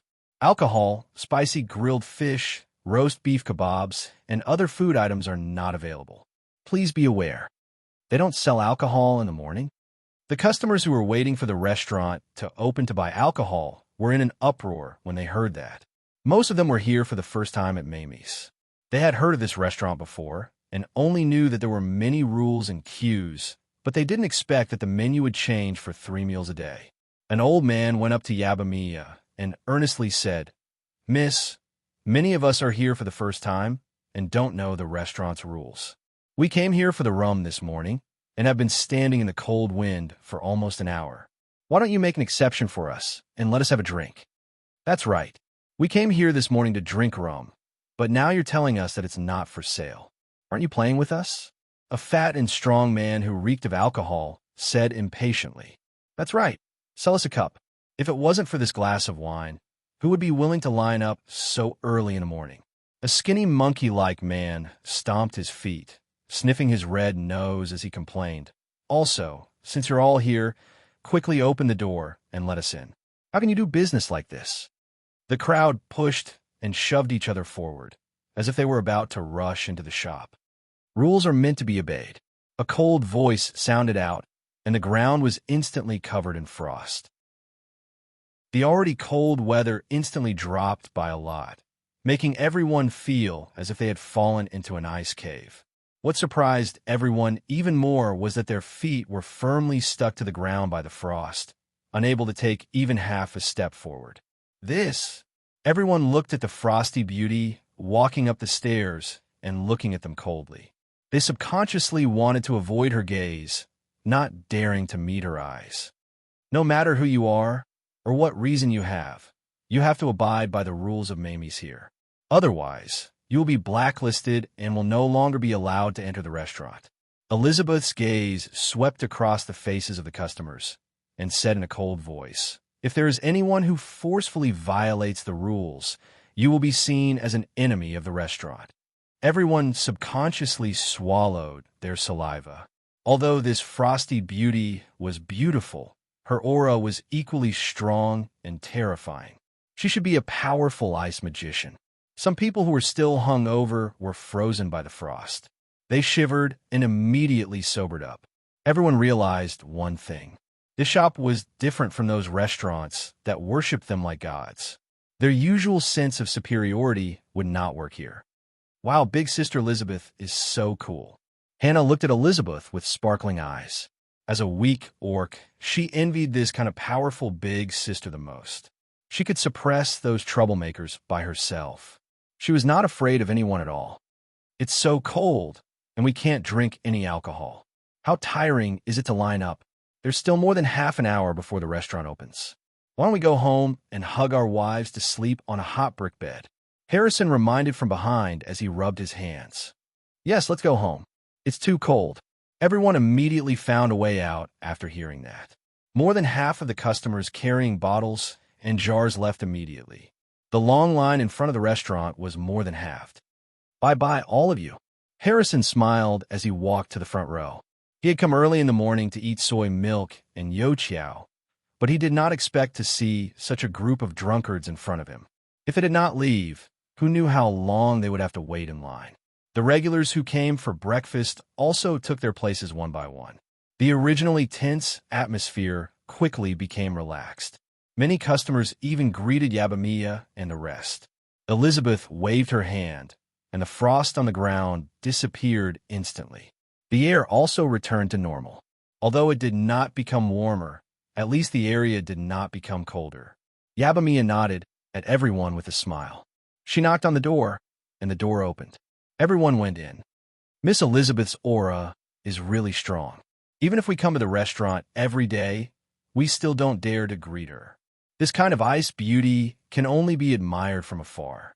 Don't even think about getting close to her. If not for this, she wouldn't be able to suppress those drunkards who don't know who they are after drinking. The customers laughed as they discussed, and the atmosphere gradually became lively. It was definitely true love to wake up early and line up outside the restaurant for breakfast on a winter day like this.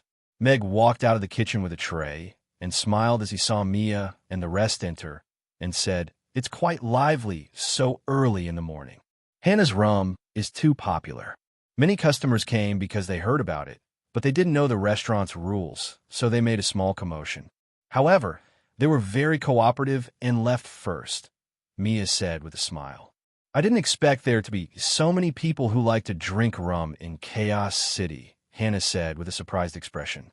"That's because the local rum in Chaos City is too lousy, and the rum you brewed is the best in the rum. This is the so-called dimensionality reduction.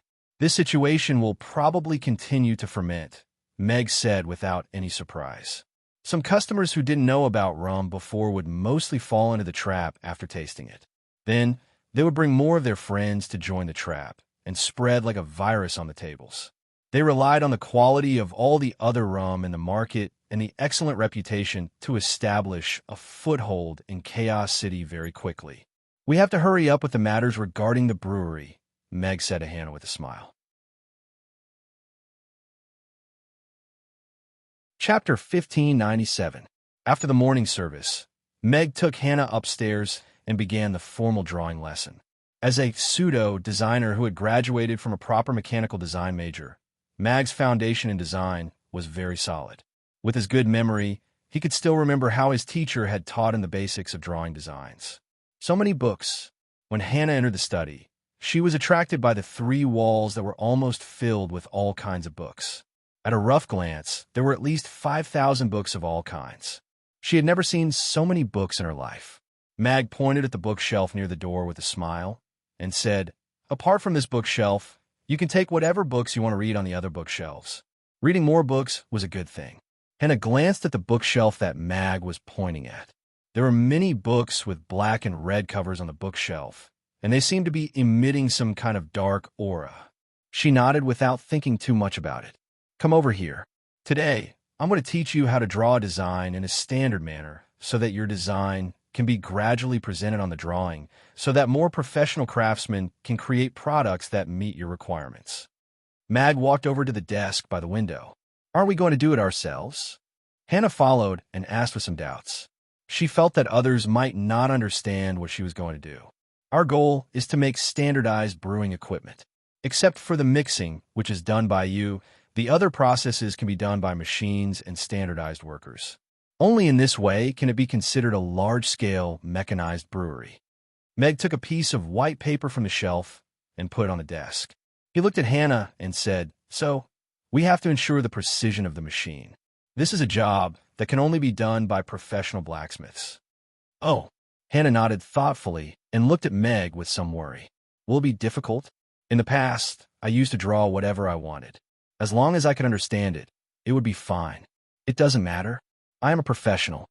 Mag gestured for Hannah to sit at the side with a profound expression before he sat down in front of the desk and said, "Let's take a look at the tools that are commonly used for drawing. This is a pencil and eraser, and this is a ruler." Mag began to teach Hannah the steps and methods of standardized drawing in an in-depth and simplified manner, starting from knowing the tools. Planar plan, 3D plan, 3D plan. One after another unfamiliar words leaped into Hannah's mind. Looking at the vivid drawings under Meg's pen and the neat and comfortable labeling method, she felt as if she had opened the door to a new world. The boss was indeed a master mechanic. However, Meg spoke too quickly, and the amount of information was too much. Although she had already tried her best to memorize it, and even took out a small notebook to record some key points, it was obviously unrealistic to want to completely grasp these things in a short period of time. She could only slowly digest and practice it when she was alone. About an hour later, Meg picked up the teacup beside him and took a sip of tea to moisten his dry throat. He looked at Hannah, who was in a daze, and asked, "Can you do it now?" Hannah looked at Meg in a daze. Is this a human language? Although she understood everything Meg said, this and understanding were two different things. "It's okay. As a professional teacher, I'll point out where I don't know." Meg smiled and extended his middle finger. Moments later, the dazed Hannah regained her clarity. She looked at Meg, who was sitting opposite her, in disbelief, and said in surprise, "Boss, I know it all." "No, it's just that your brain has already grasped it. Drawing is something that requires constant practice. You can stay in the study today and draw all the drawings that I've prepared for you." Mag stood up and gave a seat to Hannah before he went downstairs. "Isn't this too miraculous? The boss just pointed at my forehead, and I actually learned everything that he taught this morning. This is too incredible." Hannah still couldn't calm down. Just now, she actually learned everything that Meg taught her in her mind in a short period of time, including how to use various tools, how to draw professional drawings, and how to mark the appropriate measurements. Could this be the boss's superpower? Anna was in deep thought. She felt that she had discovered the boss's superpower outside of cooking. Calm down, calm down. It's time to start drawing." Hannah took a deep breath and tried to calm herself down. Then, she picked up the pen and paper and started to complete the task that Meg gave her. Although it was her first time using professional tools to draw, she had already memorized all the methods and steps in her mind. Her technique was a bit rough, but it didn't affect her drawing the lines and drawings on the paper. Not bad, but it's not professional enough. 10 minutes later, Hannah looked at the first drawing she drew and nodded in satisfaction. Then, she threw it aside in dissatisfaction. She took the second piece of paper and started drawing seriously again. Not long after Meg went downstairs, Dykus came to find him with Michael's order to go to the city, Lord's castle. Meg could roughly guess why Michael was looking for him. He changed his clothes and put the stone box with a strange stone statue in it on his body. Then, he got into Dykus' carriage and headed to the city, Lord's castle. As soon as Meg arrived at the secret room, Michael stood up and said sincerely, "Mr. Mack, I have to apologize to you about Miss Reyna first. This matter will be completely resolved in a few days. There are some parasites in the city, Lord's castle. I need to clean them up carefully. I'm not the one who was hurt. Your apology won't help." Meg shrugged. He was indeed a bit unhappy about the city, Lord's castle. "I'll personally apologize to Miss Reyna later." Michael nodded. "Let's put these things aside for now. Let's talk about the evil gods and devils first," Roland said in a low voice as he closed the secret room's door and activated multiple anti-spying spell formations. "Mr. Mack, did you really see the devils on your trip to the Fok tribe this time?" Michael asked Meg. "I believe the city lord has already seen the detailed report in my previous conversation. Perhaps it's a little ridiculous, but we have to admit that there really are devils in this world. Or rather, it's a kind of powerful existence that existed in ancient times but has survived until now. I call them the Great Old Ones," Meg said in a low voice. "Great Old Ones." Michael repeated each word slowly.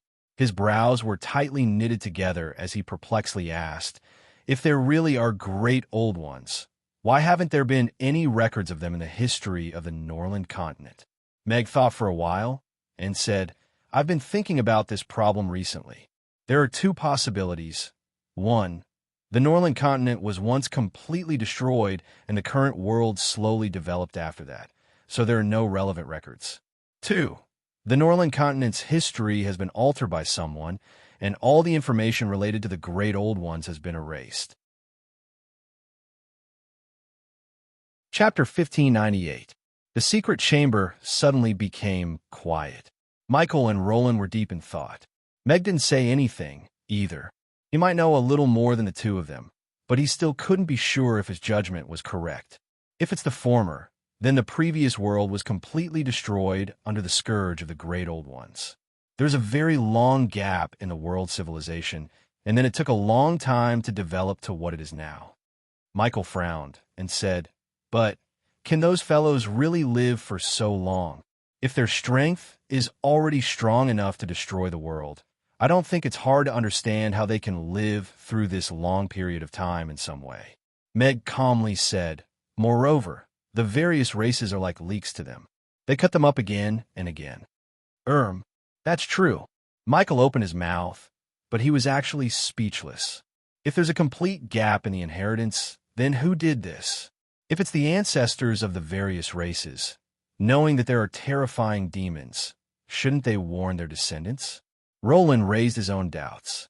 The giant dragons believe in the dragon god. The demons believe in their own demon gods. The orcs believe in the beast god, and the elves believe in the god of life. Almost all the races have their own gods, forming a strong belief system. Let's assume that the strength of these gods is determined by their belief. The Great Old Ones became strong by controlling the various races to believe in them, and the evil gods have very powerful means to bewitch people. They can easily corrupt and control those who have flaws in their minds. The best way to rid the Norland continent of the Great Old Ones is not to let everyone be on guard against them, but to completely forget them and then cut off the connection with them. Therefore, the gods of the various races might have wiped out all the records and memories related to them on the Norland continent after sealing the Great Old Ones. Meg frowned slightly and said, "These are all my deductions." Most of the gods of the various races only exist in legends. Although they can receive some supernatural gifts, I can't make a definite judgment as to whether they are really gifts from the gods. Michael shook his head, thought for a while, and said, "As for the power of faith, if the gods really exist, then perhaps they really do exist. Otherwise, there wouldn't be the phenomenon of all races worshiping gods. Of these two inferences, if it's the latter, at least each race still has the protection of the gods. But if it's the former, how should we deal with the great old ones who have already begun to stir? That's the most difficult thing," Roland said with a frown. "Regardless of which one it is, the most important thing for us to do now is to immediately end the possible struggle between the various races, alert the entire continent of the Black Fog's appearance, and find a way to completely kill the great apocalypse dominator or impose a more complicated and sturdy seal on it," Meg said with a serious expression. Michael and Lauren both nodded. Just as Meg said, this was what they could do for now. "This is the stone statue that Lex gave me. It was obtained from the Urba tribe back then. It should be the evil god that the Urba tribe worshipped back then." Meg took out the stone statue from the stone box and placed it on the table. "Why would this thing that is so ugly and disgusting become the Urba tribe's totem of faith?" Michael glanced at the stone statue and only felt a tinge of frustration rising in his heart. He quickly averted his gaze. "That's exactly why it's so strange. If the tragedy of the Urba tribe spreads to the entire Norland continent, there will definitely be a tragedy in the human world." Meg kept the stone statue. Its appearance made the secret chamber become cold and eerie. "The Grey Temple will raise the investigation of the Black Fog and the Great Old Ones to the highest level of authority. We will do our best to investigate and monitor it," Lauren said with a deep voice. Michael also said, "The City Lord's castle will try to establish contact with all the races and communicate with all the races about this matter. Before we have concrete evidence, I'm afraid it will be very difficult to completely stop the signs of struggle between the various races." "All right, I will continue to pay attention to this matter too. If I think of anything, I will contact you in time." Meg nodded. The three of them had a short discussion about the Black Fog and the Great Old Ones. However, they had too little information at the moment, so it was difficult for them to come up with anything substantial. However, the three of them still came to a consensus. They had to come up with convincing evidence before the peace talks between all the races so that all the races could gather together to fight against the common enemy that might appear. "Mr. Mack, I heard you abducted the best brewer in the Fog tribe?" Michael asked Meg with a smile after they left the secret chamber. "I didn't abduct her. She did it willingly." Meg smiled at Lauren. "Speaking of which, she's also an informant of the Grey Temple. However, given her abilities, it would be a waste for her to stay in the Fog tribe for the rest of her life. Hence, I asked for someone from Your Excellency, Lauren. Old Sim is the Grey Temple's best informant in the Fog tribe. Mr. Mack made the Grey Temple suffer quite a loss." Lauren also had a smile on his face. Meg bade farewell, and Dicus personally sent him back to the restaurant. Michael lowered his voice as he looked at Lauren and asked, "The investigation from the Department of Property Rights? It's basically over. Judging from the results, you'll have to hire a lot of people again." Lauren took out a piece of parchment and handed it over. Michael unfolded the parchment and looked at it seriously for a while. His face darkened, and he only put it down after a while. He angrily said, "These fellows are really greedy. They really think they're officials just because they have some power in their hands. They made the Department of Property Rights in such a mess right under my nose. These can be found out through investigation. As for the more well-hidden transactions, the Grey Temple can also dig them out if there's a need." Lauren appeared rather calm. "It's not just the Department of Property Rights. The Marquis family has really spent a lot of money and effort to operate it all these years. They must have treated the City Lord's castle as their own. They can produce whatever evidence they want," Michael said with a frown. "Because of Bennett, many of the Marquis family's businesses have started to drift between the black and white sides. If there's a need to clean them up, we can hurt them anytime. Then do a proper investigation. If we don't let Bowen suffer, he might forget who he is," Michael said with a cold expression. The warehouse happened to be a little empty recently. Developing steam locomotives is a very expensive thing. I'll get them to start an investigation on the Marquis family when we get back." Laura nodded slightly. "Minister, are you satisfied with the beauties that I sent to your house last night?" Bowen asked with a smile as he looked at the middle-aged man who was surrounded by two beauties in a luxurious private room. They taught me well." The middle-aged man nodded with satisfaction. His hands moved restlessly up and down the two beauties in his arms. Bowen smirked. He looked at the man and continued. "Then, the final verdict on Bennett's properties and businesses. I'll give you the approval tomorrow." The middle-aged man waved his hand, and his gaze landed on Bowen. He narrowed his eyes and smiled. "Same old rules. You get 70%, and I get 30%. Chapter 1599. "Father, what's Sir Dominic's attitude?" Jonah asked Bowen, who was sitting opposite him in the horse-drawn carriage. That old thing. As long as there are women and money, there's nothing he can't handle." Bowen pursed his lips in disdain. "But he asked for 30% in cash. We have to calculate the value of these properties when we get back, and then prepare the money. We'll go to the Department of Property Rights tomorrow morning to hand in the money and get the ruling. We've estimated the value of these properties to be around 1 billion copper coins. Sir Dominic is asking for too much this time," Jonah said with a frown. "Bennett's matter is a little complicated. If we're not careful, we might be implicated. If we follow the legal procedures flawlessly, these properties will naturally belong to us." Bowen smiled and said to Jonah, "This is called spending money to avoid disaster. It's unavoidable. Besides, with this money, that old thing Dominic will be in the same boat as us. Even if something happens in the future, he will have to help us." Jonah nodded thoughtfully. Sir Dominic was a high-ranking official in the city lord's castle, and he was directly in charge of property rights. With his endorsement, this matter would definitely be settled. Although they had to fork out an extra 300 million copper coins, the 700 million copper coins would definitely land in their pockets. No wonder Father was so calm earlier. "Father, what about that hot pot restaurant?" Jonah asked. "Of course, it's still within the scope of recovery. Dominic can get 8 million copper coins from there. He's not someone who would let the meat in his mouth fly away," Bowen said with a smile. Jonah hesitated and said, "But Father, that hot pot restaurant might be related to the Grey Temple. I think it's safer not to claim the ownership of the hot pot restaurant for the time being. We'll wait until Bennett's matter is settled and all the charges are cleared, and we figure out how Miss Reyna got that hot pot restaurant before we make a decision. Jonah, if you want to be the head of the family, you have to be bold enough." Bowen looked at Jonah and seriously said, "The Department of Property Rights is in charge of property rights. What right does the Grey Temple have to interfere? If you're hesitant about something that's in the bag, how can you be the head of a big family?" "Yes," Jonah replied with his head lowered. Although there were still doubts in his eyes, he didn't continue arguing. In Chaos City, the City Lord's castle was in charge of government affairs, while the Grey Temple was in charge of punishment and defense. Under normal circumstances, the Grey Temple would indeed not interfere in government affairs. However, he was still a little worried. He couldn't help but think of the boss of Amy's. He felt that the matter wouldn't be resolved so easily.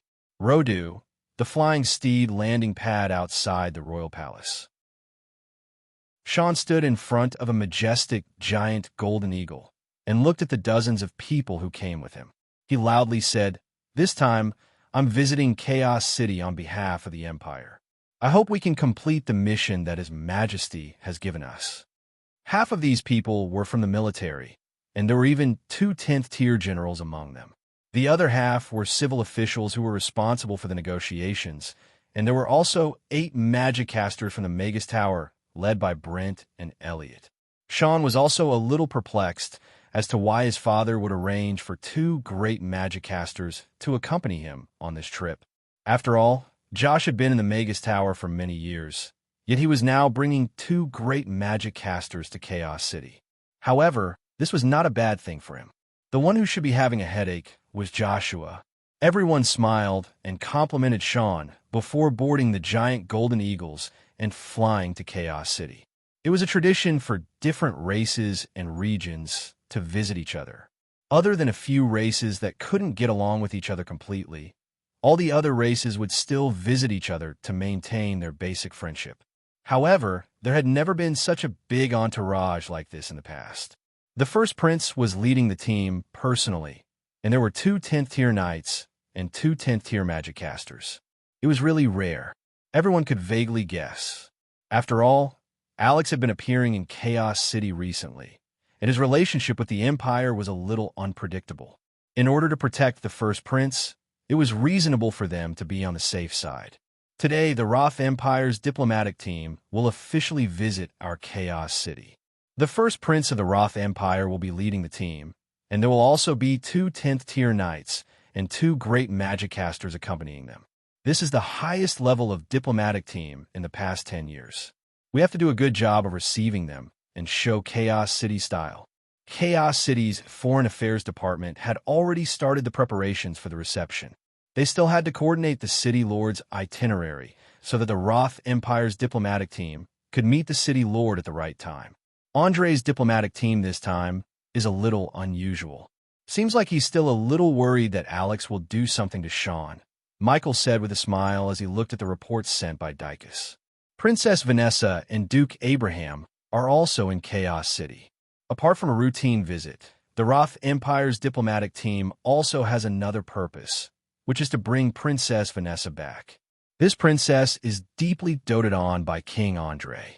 I'm afraid it has something to do with the fact that he sent 2 great magic casters, Dicus replied with a smile.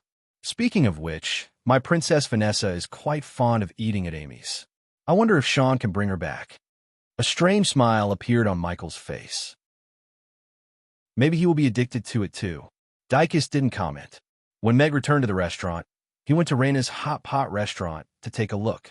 Tens of elves were modifying the restaurant's overall decoration. Adding wood and green embellishments in a large expanse of gold made the restaurant look less luxurious and more refreshing and natural. This made the hot pot restaurant more suitable for the low-spending crowd. Choosing elven carpenters was indeed a very good decision. Meg nodded with satisfaction. Boss, you're here. Raina came down from the 2nd floor and saw Meg standing in the middle of the main hall. She quickly walked up to him. I was on my way back from some errands, so I came in to take a look. Meg nodded with a smile and praised, the decorations are pretty good. They are all very outstanding carpenters. The effect has completely exceeded my expectations. Raina nodded in agreement. The large expanse of gold gave her a headache, but after the elves' skillful modification, the hot pot restaurant now exceeded her expectations. Oh yes. Boss, I'm almost done with the first version of the hot pot soup. Can you try it for me? Raina looked at Meg expectantly. Oh, you've already decided on the first version? Meg was also a little surprised to hear that, but he quickly nodded with a smile. Of course. Do you want to go back to the restaurant? Or do you want to do it here? I've already started using the kitchen upstairs. I've already prepared the 2 first version of the hot pot soup. You just have to come upstairs with me. Raina led Meg upstairs. Wonderful book house. Chapter 1600. There was a slightly smaller hall on the 2nd floor of Rena's hot pot restaurant. There were dozens of tables in the hall, and there were sealed private rooms around the hall. The private rooms were labeled with simple numbers, and there were a total of 32 of them. As for the kitchen, it took up almost half of the space on the 2nd floor. Although it was not as scientific as modern kitchens, this kitchen was already divided into sections. The washing area, cutting area, cooking area, and so on were all completely separated. The stoves used were also the most advanced magic stoves. This is what a big restaurant should be like. Meg stood at the door and looked at the kitchen that was several times bigger than his own restaurant. He could not help but feel emotional. Boss, please sit here. Raina pushed a small dining cart out. There was a 2-tone pot with red soup and clear soup. There were also all kinds of dishes on plates. There were vegetables, tripe, beef, and all kinds of dishes from Mamie's. Furthermore, they were all very fresh. They must have been bought and prepared in the morning. Meg did not stand on ceremony and sat down at the nearest hot pot table. These hot pot tables had been prepared beforehand. Unlike Mamie's induction cooker, this one used a magic stove. One only needed to change the flammable stone regularly, and the temperature could be adjusted. The flammable stone was a commonly used heating fuel in this world. It was a type of black stone that was the size of a baby's fist and had a smooth surface like a pebble. It was a strange stone that could emit stable heat through the activation of a magic array. It was not expensive, and even an ordinary family could afford it. Using this magic stove to heat up hot pot was indeed a very good idea. Bennett was indeed outstanding in business. Meg had to admit that. At least this hot pot restaurant had successfully replicated Mamie's by 70% to 80%. It only needed a talent like Raina to lead it, and the hot pot restaurant could become a machine that made money continuously. It was a pity that he did not manage to poach Raina. Instead, he had thoughts that he should not have. The soup pot was still hot. Raina placed the two-tone pot on the stove, and it began to boil after a short while. Only then did Meg focus his attention on the soup pot in front of him. There were quite a lot of dried chili and pepper floating on the surface of the red soup pot. The butter soup had a tempting color, and the soup base was stir-fried with various spices.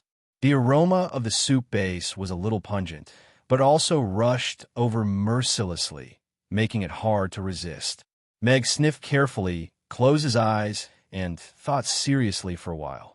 He did not know what spices Raina used, but it actually reached 70% to 80% of the soup base that he made. The remaining 20% to 30% should be due to the differences in spices. She did not leave it empty, but replaced it with other spices to make the spicy soup base different from the one he made. The fragrance of the spicy hot pot is very special. It is obviously different from the one I made, but it does not lose the spicy flavor. The specific taste can only be known after tasting it. Meg opened his eyes and said, and then his gaze fell on the clear soup pot next to him. The most important thing in a clear soup pot was whether the bone broth was boiled in place. Raina did not need to worry about this. The thick white soup base had already explained everything. However, in this soup pot, there were also green onions and a few red dried fruits. What is this? Meg picked up the chopsticks and picked up a dried fruit that looked a bit like a red date. This is a cotta fruit. It is slightly sour and can improve the freshness. When we stew meat, we often add a few in it. It can make the soup thicker and more delicious, so I also added a few in the clear soup pot. It can make the monotonous soup pot richer in color. Raina explained, it is equivalent to replacing the roll of tomatoes, and it is not easy to cook. It is a very creative addition. Meg put the cotta fruit back into the soup pot. In terms of appearance, this double-flavored soup pot, whether it was the red soup or the clear soup, had reached the level that made people want to try it. It was not inferior to Mamie's hot pot. In terms of fragrance, what made Meg gratified was that Raina had achieved innovation and differentiation, so that this hot pot restaurant would not be completely reduced to a low-quality version of Mamie's hot pot special area. Raina's face did not show too much joy. She put the dishes on the dining cart one by one on the table and said a little nervously, "Please taste it." "Okay, I'll try the clear soup pot first."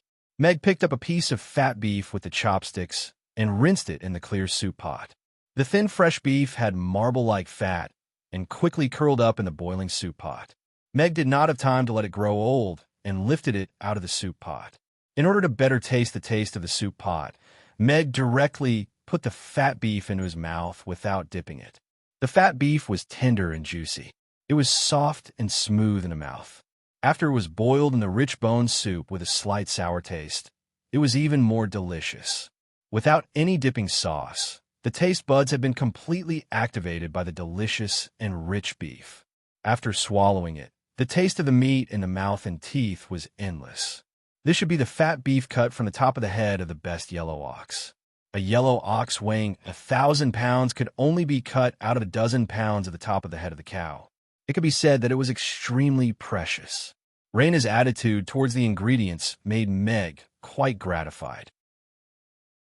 She did not relax the control of the quality of the ingredients because of the position of the hot pot restaurant.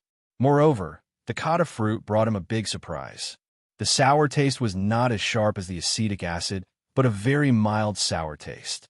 In this soup pot, it really had a very good effect of improving the freshness, even better than that of the tomatoes. Then Meg put a few cabbages and lotus slices into the pot. The cabbages became soft in a short while. Similarly, there was no dipping sauce. The cabbages in winter were the freshest and sweetest. Even if it was boiled in plain water, it could still be delicious. After it was boiled in the bone soup, the freshness and sweetness had been catalyzed to the greatest extent. It was the satisfaction of scalding the mouth. As for the lotus slices, Meg still chose to dip them in the dipping sauce that had just been prepared after tasting a mouthful of them. For this kind of existence that was difficult to be tasted, it still needed to be adjusted with the dipping sauce to really show its damn deliciousness. The clear soup hot pot becomes very special because of the existence of the cod of fruit. The dipping effect is also very good. As long as it is matched with the personal dipping sauce, it can make the customers who have a light taste satisfied with the hot pot. Meg put down the chopsticks and looked at Raina seriously and commented, "Thank you." Raina's face finally bloomed with a smile. During this period of time, she had been thinking about how to make the seemingly simple, clear soup hot pot rich with its own characteristics. Adding the cod of fruit originally made her quite worried that Meg would reject it. She didn't expect to get such a high evaluation. "Now, let me try the red soup pot." Meg took off his coat, reached out to unbutton the top button of his shirt, rolled up his sleeves, and then made himself a special dipping sauce for the red soup hot pot. He picked up the chopsticks and was ready to officially start. Of course, the red soup pot should be eaten for the hot pot. Book Guest House Reading Website. Chapter 1601. The tripe bobbed up and down in the red broth, covered in bright red oil, before being fed into his mouth. The spicy broth exploded in the mouth like a pioneer, followed by the crispy tripe. It was as thin as a leaf, but it didn't have the slightest hardness or toughness when chewed. The crispy texture was intoxicating. Apart from the spiciness of the broth, the unique fragrance made Meg raise his eyebrows slightly. This difference gave the spicy hot pot a different kind of deliciousness, and it was a pleasant surprise.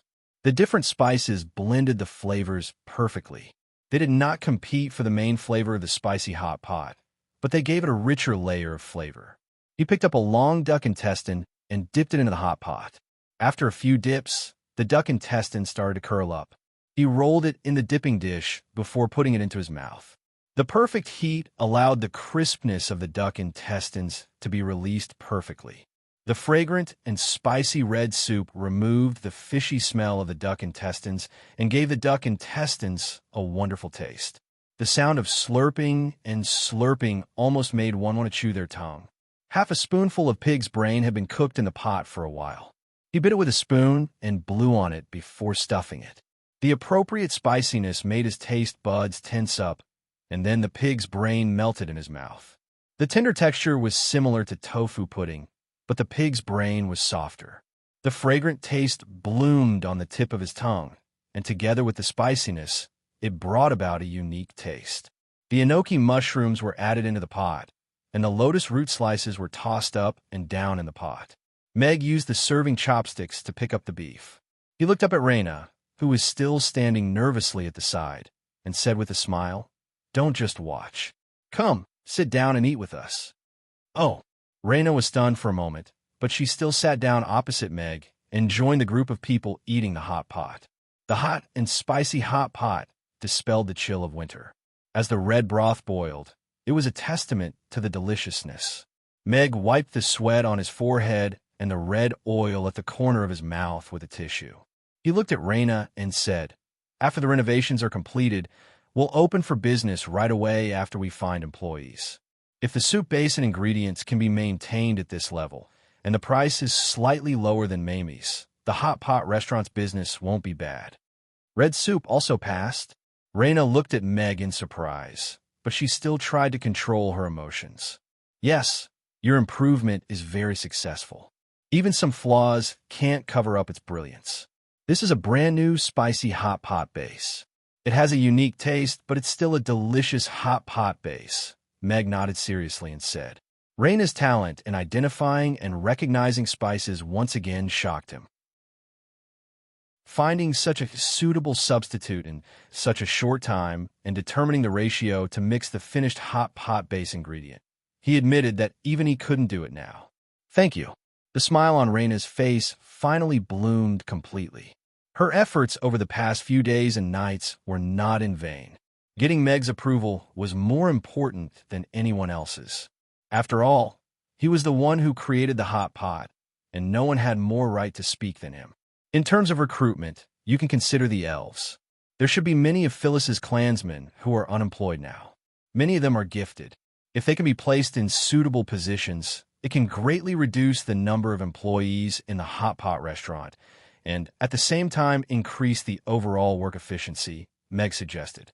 Because the factory in the north of the city hadn't been completed yet, there were still 20,000 night elves who were unemployed. Among them, there was no lack of 6th or 7th level elven magic casters. For example, a 5th level water elven magic caster's water drawing spell could take on the work of a dozen old Annies who were in charge of cleaning up and do it better than them. Fewer employees could reduce the operating costs of the hot pot restaurant and at the same time improve the service quality in terms of space and avoid the situation of personnel chaos. Let the elves be waitresses? Reina's eyes lit up, but soon showed some worry. Would the noble elves be willing to be waitresses in the hot pot restaurant? Would their salary be very high? You can ask Phyllis. Maybe it's not as expensive and difficult to recruit an elven employee as you think, Meg said with a smile. Okay. Reina nodded. She was indeed overthinking. She didn't know much about the situation, but she thought too much. I should go back. Although I'm full, I have to prepare lunch for them and get ready for business. Meg glanced at his watch. It was almost 11 o'clock. He got up and walked in the direction of the stairs as he said, "I'll be in charge of the bone soup today. You can work in the restaurant first. It's okay to come to the restaurant later." "Okay, then I'll have to trouble you." Reina looked at Meg's back and said, "About the flaw in the spicy hot pot. Maybe you can try again," Meg said without turning back. "Flaw?"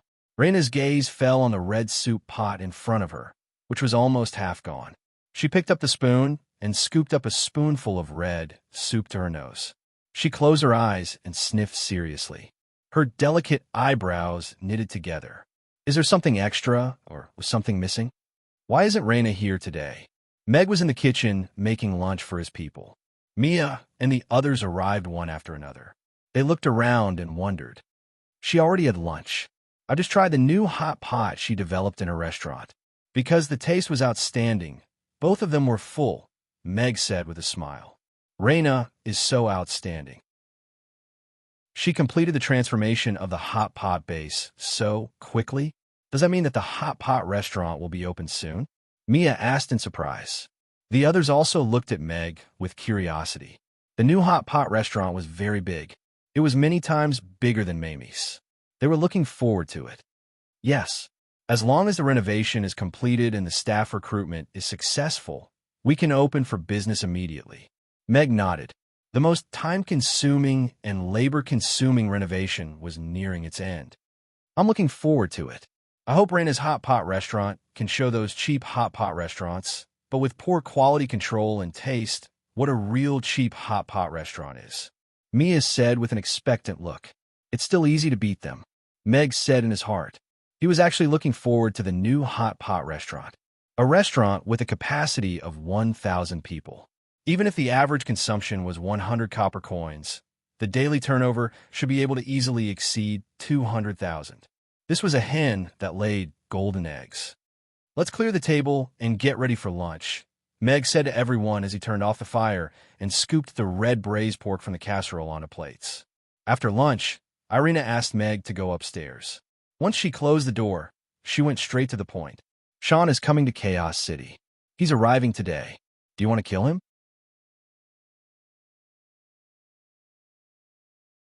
Chapter 1602. Meg was stunned for a while before he realized what Irina was talking about. He frowned and asked, "Are they looking for trouble?" "No. I heard that they're visiting Chaos City on behalf of the Roth Empire, and Sean is leading them." Irina shook her head slightly. In that case, I'm afraid it's not suitable to kill them directly. Meg pondered and said, now that the Night Elves have taken root in Chaos City and have reached an agreement with Chaos City, we are now part of Chaos City. We have to consider Chaos City's standpoint when we do things.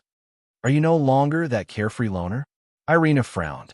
Sean couldn't escape from the attack on that rainy night back then. If he hadn't stayed in the army, she would have taken his life long ago. Meg looked at Irina and knew why she wanted to kill Sean. If he had the chance, he wouldn't mind sending that seemingly magnanimous first prince to his death. He gently said, yes, no one dared to do anything to the elves in the past.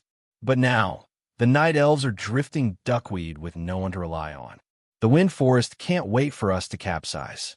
If we leave Chaos City, we will be in a very difficult situation. Sooner or later, we will make those damned fellows pay the price. All right. Irina nodded slightly and didn't refute Meg's words. Oh yes, Reina's hot pot restaurant is almost done, and she needs to recruit workers. I recommended the Night Elves to her. Meg changed the topic to a more relaxed one. If she needs 20,000 elves, I can satisfy her. Irina's lips curled up slightly. Meg pondered for a while and said, we need about 10 people in the kitchen and about 20 service staff. However, they must all be magic casters with skill. After all, it was a big restaurant that could accommodate up to 1,000 people eating at the same time, and it was separated into upper and lower floors, private rooms, and a public hall. They had to allocate service staff according to the area to deal with complicated dining situations. I'll go back and talk to the guard captain. The standard of the Night Elves F&B department is currently quite low. I want to use the hot pot restaurant as a training ground. Send a group of people over every once in a while to raise the overall standard, Irina said without hesitation. If it's for training and learning, I'm afraid that the Night Elf will not only get carried away by just eating hot pot, but they will also get heaty easily. Meg raised his eyebrows, but he didn't question Irina's decision. At least the problem of the new hot pot restaurant's employees was solved. He helped Reina find a group of more reliable and powerful employees. Michael said that he wants to see me, and he also asked you out. Do you want to go with me this afternoon? Irina asked Meg. I just met him in Roland this morning. I guess the two of them have already guessed my identity, but they didn't say anything. There are some things that can only be said with a different identity. Meg shook his head. Since he chose to hide Alex's identity, Michael and the others tacitly chose not to ask further. However, regarding the evil god, using Alex's identity would allow them to have a more in-depth and high-level discussion. Then I'll go and take a nap. We'll go out after you're done. Irina stretched, and her loose dress was instantly filled with her voluptuous curves. All right, you go and rest first. Meg nodded with a smile and left the room. The customers who didn't get to drink rum in the morning still came in the afternoon. However, everyone became much more restrained. After hearing that Mamie's alcohol couldn't be taken out and wasn't sold separately, they didn't insist on bringing their own alcohol jugs onto the stage. The ice element mage in the morning had indeed frightened many people. Old Sim's brand of rum, 2 glasses first. Do you have any recommended dishes here? Husband and wife lung slice? Although the name of the dish sounds weird, give me a portion of that. What kind of alcohol is this beer? Give me a glass too. Hey bro, you're here too. Come. Let's gather at the table and have a taste of this rum to see if it's authentic. Customers who liked alcohol quickly gathered at a few tables. Many of them were familiar with each other in the circle and usually wouldn't come out to drink during the day. It was really because the 3 words Old Sim were too tempting and irresistible. Brothers, I'm also a regular at Mamie's. Let me give you a reminder. Drinking here is different from other places. You have to follow the rules. Otherwise, even a 10th tier mage will be thrown out, Carlo reminded everyone. He was a little dizzy after drinking rum at Mamie's yesterday and was pulled to the second round. He didn't control his mouth and leaked the news that Mamie's was selling 15-year-old rum that Old Sim brewed personally. So evil? Is this a black shop? A lean man lowered his voice and said, Yeah, isn't drinking to relax? If we're controlled by a bunch of rules, Wouldn't it be boring? Someone at the side also muttered, "No, this is a restaurant that even the Castellan occasionally visits." Carlo shook his head with a smile. He flipped the menu on the table and said, "Actually, Mamie's rules aren't hard to accept. It's just that we have to respect each other and the staff of the restaurant. This is the behavior of a gentleman." Everyone picked up the menu on their table. There were rules listed behind it. Don't make a racket in the restaurant. Don't make things difficult for the waiters for no reason. That seems to be the case. But after drinking, it's hard to speak softly. A bald man rubbed his bald head awkwardly. Isn't it just drinking and not boasting? As long as the alcohol is good, we don't care about that." Another person chuckled. Spicy grilled fish, sliced pork lung in chili sauce, steamed fish head with diced hot red peppers, spicy crayfish, roast beef kebabs, and other dishes were served one after another. The rum and beer that everyone had ordered were also served together. The customers who were still not used to the food were soon immersed in the good wine and good food, and were no longer in the mood to boast. They couldn't stop eating the spicy and refreshing dishes, so there was no time for them to talk about other things. Meanwhile, the rum made everyone's eyes light up. This kind of mellow and sweet rum was a good wine that was hard to come by in Chaos City. Those who had drunk Old Sim's rum before were even more surprised. They were 100% sure that this was made by Old Sim, and the quality was even better than the 3-year-old rum that they had drunk before. "This boss is too nice, isn't he?" A 15-year-old rum, and it's a rare product personally brewed by Master Old Sim. Only costs 1,000 copper coins a glass. "It's so touching," a half-drunk customer said emotionally as he wiped his tears. "Ding! Nice guy card +1. A notification sounded in Meg's mind. 7 good person cards have been collected. You can summon a god. Mysterious dark cuisine recipe. Do you want to exchange it now? Chapter 1603. Meg, who was busy cooking in the kitchen, was stunned when he heard the system's notification. Then, he quickly raised his eyebrows and asked, "System, what the hell is this mysterious dark cuisine? What era is it now? Does the term dark cuisine still need to be explained?" The system's voice carried a hint of impatience. "No." Meg rolled his eyes. He never thought that there would be a day when he would be mocked by the system. Of course, he knew what dark cuisine was. However, the fact that he had summoned a dark cuisine with 7 good person cards really shocked him. Dark cuisine has always been a mudslide in the gourmet world. It has always been in a very mysterious area. This darkness may also be caused by regional differences. However, this does not affect them from occupying a place in the gourmet world and causing people to tremble in fear. The system said with some anticipation, "The host's reward this time is to draw a dark cuisine recipe from the mysterious dark cuisine warehouse. Can I reject it?" Meg frowned. He did not want to add things like stargazy pie and canned herring to the menu. "No. Yeah. What's the use of you rejecting it? Even if I want it, I won't add it to the menu." Meg curled his lips in disdain. "System, host, you are challenging the system's authority. I am warning you now. All right, I'll give you a tip of $5. Stay aside quietly." "Okay." The system's humble tone disappeared. "Foodies from another world. Let's see what kind of dark cuisine I will draw for you." Meg looked at the mysterious wheel that appeared in his mind. He rubbed his hands and clicked on the start button. The wheel spun crazily, and the names of some dishes vaguely appeared on it. Fried cicada, soy milk, stargazy pie, roasted moth, canned herring. Just looking at the names of those dishes made Meg's delicate body tremble. The taste of this dark cuisine was indeed not light. "Ding! Congratulations, host. You have drawn a special dark cuisine, roasted pig's eyes. As a special delicacy of Guangxi, roasted pig's eyes successfully occupied a place in the world of dark cuisine with its wild cooking style and eating method. Moreover, with a string of strong publicity, it stepped onto the path of becoming an internet celebrity." The system's voice rang out. "Roasted pig's eyes?" Meg fell into deep thought as he stared at the 3 shining words on the wheel. Can you roast pig's eyes too? What is a string of life? This upstart in the world of dark cuisine. If you put a skewer of pig's eyes on the grill, it wouldn't be dark cuisine anymore. That's a horror dish. Meg looked at the glittering experience bag in his mind.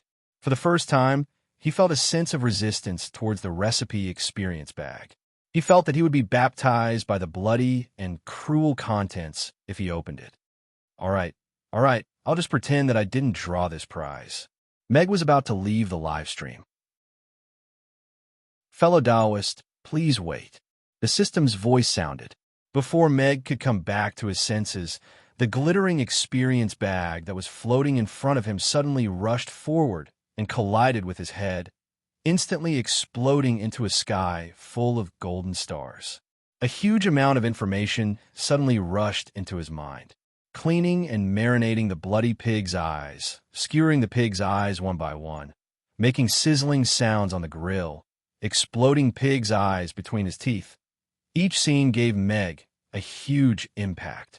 The amount of information was far less than the more complicated dishes in the past, but because the scene was too bloody and exciting, it took Meg a while to recover. System, fuck you. Meg couldn't help but swear. He wasn't prepared at all, and a bloody movie was smashed into his mind just like that. According to the system's rules, the host has to receive the reward after receiving it.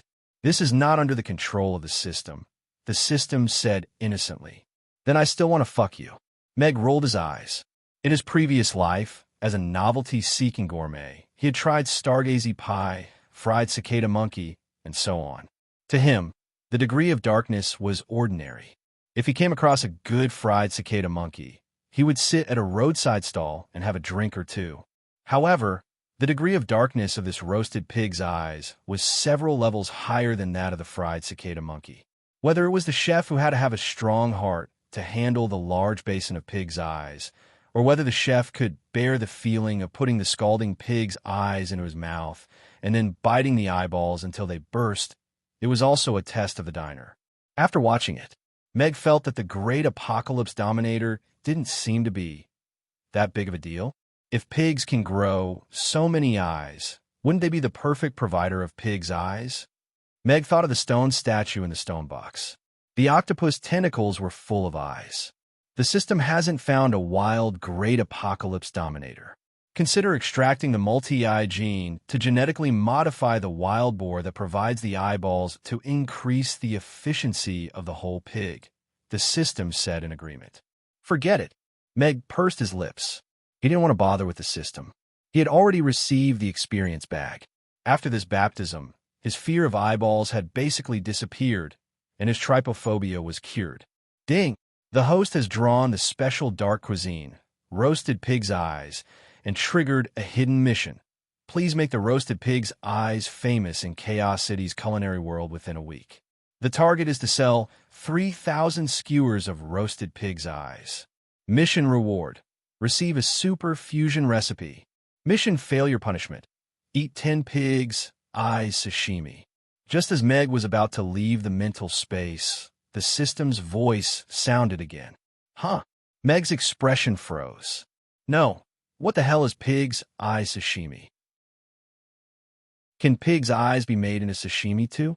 Meg felt like tearing a few systems apart to have a taste. He had heard of pig's large intestine sashimi, but was pig's eyes sashimi serious? This slash would cause the liquid to explode. Please complete the mission on time, the system said calmly. Meg put the pig's eye sashimi aside for the time being and asked, also, what's that super fusion recipe? Earth's gourmets are limited by the ingredients available, so the dishes they create are based on the ingredients available on Earth. However, the Norland continent has many ingredients of a higher level. After integrating the experiences of many chefs, the system has created a batch of super fusion recipes based on the ingredients unique to the Norland continent, the system replied. Sounds like dark cuisine. Meg frowned. Nonsense. As the god of cookery system, there's no system more professional than me in this aspect, the system said seriously. Chapter 1604. Boss, the fried rice is going to burn. Mia's voice appeared beside Mag's ear, pulling him back from his thoughts. The wok in his hands quickly went into stir-frying mode. Meg glanced at the fried rice in the wok that had already changed color and thought to himself, that was close. I almost wasted the food. After putting the roasted pig's eyes and pig's eyes sashimi to the back of his mind, Meg began to focus on dealing with the busy business hours. Boss, what are you thinking about? Mia glanced at Meg with a puzzled expression. Boss was usually very focused when he was cooking, and such a situation where he was zoning out during the fried rice cooking process had never happened before. Serve the dishes. I'm a little lost in my thoughts, Meg explained to Mia with a smile as he scooped the fried rice from the wok onto a few plates. Mia nodded and turned to serve the dishes to the customers with a smile. If I knew it was so easy to earn money from selling alcohol in Chaos City, Grandpa would have come earlier. Hannah put her chin on the counter and looked at the drinkers who were moved to tears as they drank the rum that cost 1,000 copper coins a glass, and muttered softly. All these years, she and her grandfather had been brewing alcohol for the chief and the nobles in the Fok tribe. Their income wasn't much, and the money that they had saved for so many years was all gone after she built a few brewing machines. But in Chaos City, a small glass of alcohol could actually be sold for 1,000 copper coins. That barrel of 15-year-old rum could hold over 1,200 glasses, so it could be sold for 1,220,000 copper coins. After doing the math seriously, Hannah suddenly regretted selling the rum to the new chief at a low price in the Fok tribe. There were hundreds of barrels of aged rum stored in the wine cellar, and there were dozens of barrels older than 15-year-old rum. If they were to be moved to Chaos City, and she actually sold all of them for 500,000 copper coins. No, I have to go draw the blueprint immediately and build the brewing machine as soon as possible. Then, in another 15 years, I will be able to wake up laughing while lying on countless oak barrels. Hannah jumped up from the chair and ran upstairs. She locked herself in the study and continued to draw. The process of turning the complicated brewing machine from a messy draft into a design with clear dimensions required complicated verification and calculations. Fortunately, the boss had taught her how to use the decimal system and calculations in addition to teaching her how to draw the machine yesterday. After he was done with this trip, Mag went upstairs to check on Hannah, who was in the study, after he saw all the drunk customers were sent into the horse-drawn carriages. Unlike yesterday, when she couldn't even hold a pencil firmly and couldn't draw straight lines, Hannah, who was bent over the table and drawing today, already showed a pretty good professional level. The sketch had already been redrawn, and the dimensions of each part were displayed on the paper in 3 views. It wasn't that Meg hadn't considered giving Hannah a professional graphics computer to let her learn CAD and Pro/E, but considering the current industrial level of this world, he ultimately rejected the idea. After all, the system might not be able to complete the purchase. Back then, didn't the Chinese scientists also rely on paper and pen to create an atomic bomb? It wouldn't be so troublesome to create a brewing machine that didn't require much technology. Meg watched for a while, then quietly closed the door and left. Hannah was clearly more professional when it came to brewing. He might have a more efficient plan, but for branded alcohol, the most important thing for high profits wasn't the production, but the unique and strong taste. Normal rum could only sell for 10 copper coins a cup, while Oldsom could sell for 1,000 copper coins a cup. This was the embodiment of the brand value. Meg changed his clothes, put on the 100 transformation mask, and equipped the Tian-Du sword. He left the restaurant with Irina and headed to the city lord's manor. Alex, long time no see. Michael looked at Meg and extended his right hand. Lord Michael. Meg only nodded slightly, but didn't extend his hand. Our dragon-slaying knight hasn't changed at all. Michael withdrew his hand with a smile and didn't show any displeasure. Meg glanced at Michael without batting an eyelid. Although this city lord looked boorish, his acting was quite good. All right, let's talk about the black fog and the evil god. Irina directly interrupted everyone's hypocritical pleasantries. That's good too. This matter concerns the future of the Norland continent. We should have a good talk. Michael's smile faded, and he nodded with a solemn expression. Everyone sat down at the round table in the secret chamber, and the atmosphere started to become tense. The first person I met who was corroded by the black fog, or perhaps controlled by the devil, was Borg.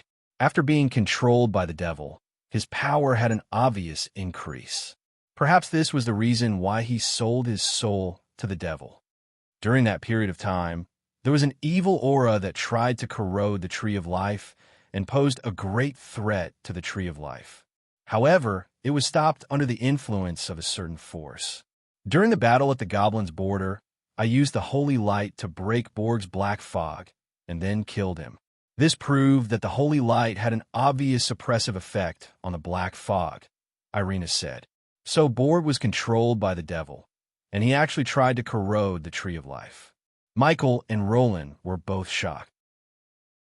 They didn't receive any information about this.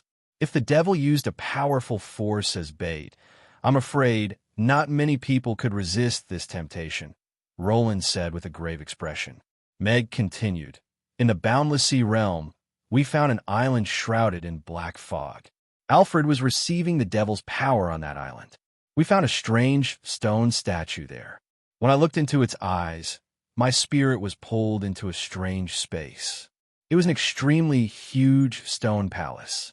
At the end of the stone palace, there was a skeleton sitting on the throne. The first thing he said was, "Young man, do you desire power?" The atmosphere in the secret room became even more solemn. Power was something that all the races in this world pursued. Before the environment where the strong were respected changed, not many people would be able to resist great power. I still used the holy light to break the stone statue, and the black fog was also expelled with the holy light. Normal magic has no effect on the black fog, Irina added. If only the holy light can get rid of the black fog, this is not good news. Roland frowned and said, light element mages are rare to begin with, and those who can form the holy light are even rarer. Once the black fog erupts all over the world, I'm afraid we won't have any effective means to get rid of it. We have to find the source of the black fog as soon as possible and get rid of it, or find a better way to get rid of the black fog. If we sit and wait, we'll only see things get worse. Those fellows can live for countless years, and we don't have that much time, Meg said in a low voice. Luckily, we left one alive. Ferdinand is still in our hands. Irina's tone was much more relaxed. Chapter 1605. The conversation didn't last for too long, but Chaos City, the Night Elves, and Meg had reached an alliance agreement. After confirming the existence of the evil gods, and that they might be trying to influence and control this world, or even destroy it, Michael and Roland displayed the courage of a qualified ruler, and decided to work together with Meg and Irina to fight to eliminate the evil. Although Chaos City didn't belong to any race, it still belonged to the Northern continent. They couldn't possibly stay out of this alone. Meg and Irina naturally didn't have any doubts about that. They also realized that they couldn't stop the spread of evil with their power alone. With Chaos City as an ally, they would at least have a firm and strong backing. Don't we need to hand Ferdinand over to them?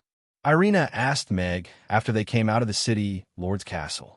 I'm worried that some uncontrollable accident might happen. Before the peace conference, it's more reliable to leave him in our hands. Meg shook his head.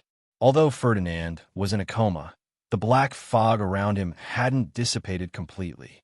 It wasn't suitable to hand him over to someone else. Irina nodded slightly. After a while, she looked at Meg and asked, what do you think those fellows are hiding? Meg shook his head. Perhaps they're not hidden. They should be sealed in a certain place or many places. It could be under the boundless sea, or it could also be in a certain mountain. If they're not sealed, this world should already be in a state of complete chaos. If they're sealed, doesn't that mean there really are gods in this world? Can you sense the existence of the god of life? Meg asked Irina curiously.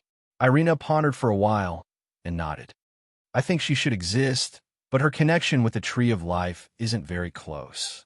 I can only vaguely sense that there's some kind of mysterious power on the Tree of Life. It's unfathomable. We can't be sure if those so-called gods can live through the long years like the great old ones. However, if they still exist, they might be able to sense that those fellows are getting restless and come out to patch the seal or something. The problem might be solved then, Meg said with a smile. This was probably the most optimistic situation. Patch.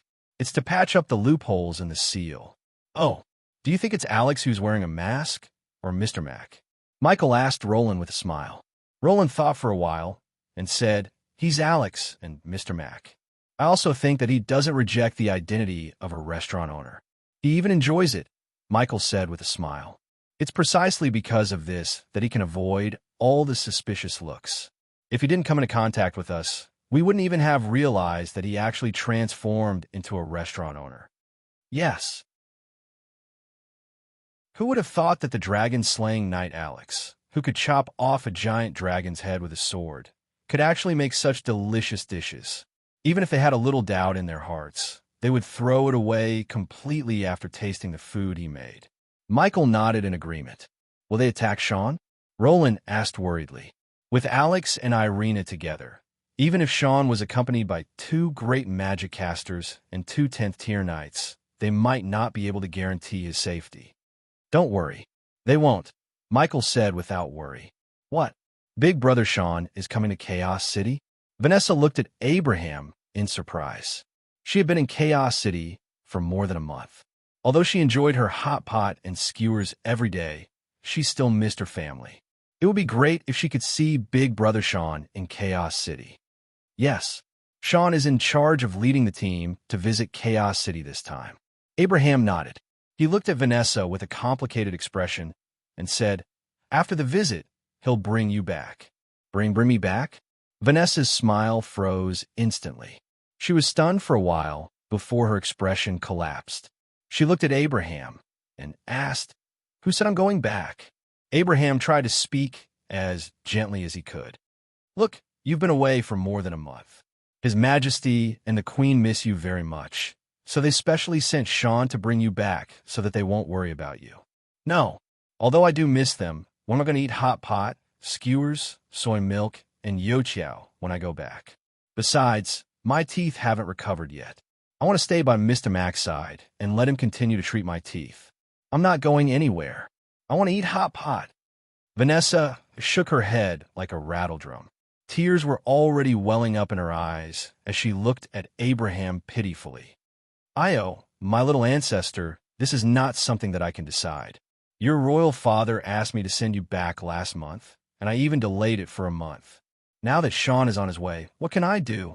Abraham shrugged as he looked at Vanessa, helplessly. Oh, my little ancestor, this is not something that I could decide. Vanessa pondered for a while before saying, then, can I come out again after I go back? That will depend on His Majesty. Abraham didn't say anything. However, judging from the king's letter yesterday, Vanessa probably wouldn't have a chance to come back to Chaos City in the near future. She was able to run away from home successfully the last time because the king had tacitly allowed it. I'm not looking forward to seeing Big Brother Sean anymore. Vanessa harumphed angrily. After a while, she looked at Abraham with a smile and said, Uncle Abraham, let's go for hot pot tonight. Slightly spicy? Abraham asked. It's all right. We'll decide when we get to the restaurant, Vanessa said with a smile. If it's insanely spicy, I'm not going. Abraham felt his anus tighten. It couldn't take any more damage. Your Highness, Chaos City is up ahead. A giant golden eagle glided across the sky, and a general reminded him. It said that this city is the only city in this world that can compare to Rodu. Looks like it's not an exaggeration after all. Sean looked at the giant city in the distance. The city walls were tall, and there were rows upon rows of buildings. This city that could accommodate 1 million people was indeed comparable to Rodu. It's just a city. Our Roth Empire has tens of thousands of kilometers of territory other than Rodu. It's not something a city that's been pieced together can compare to, a general said with a disdainful look. Everyone on the giant eagle's back burst into laughter. Chaos City was indeed nothing in the face of the powerful Roth Empire. All right, don't say things like that when we reach Chaos City, Sean said in a low voice. Shout and said in a low voice as he squinted at the city in the distance. He didn't know if he would meet that person this time. Translator, Atlas Studios editor, Atlas Studios. You're tuning in to the Romance Rendezvous YouTube channel. We're so grateful for your support, and don't forget to subscribe to join us on this incredible journey through captivating stories. Your generosity through donations truly makes a world of difference, as it's the primary source of revenue that allows me to expand and enhance this channel for you. Thank you from the bottom of my heart for being a part of this adventure.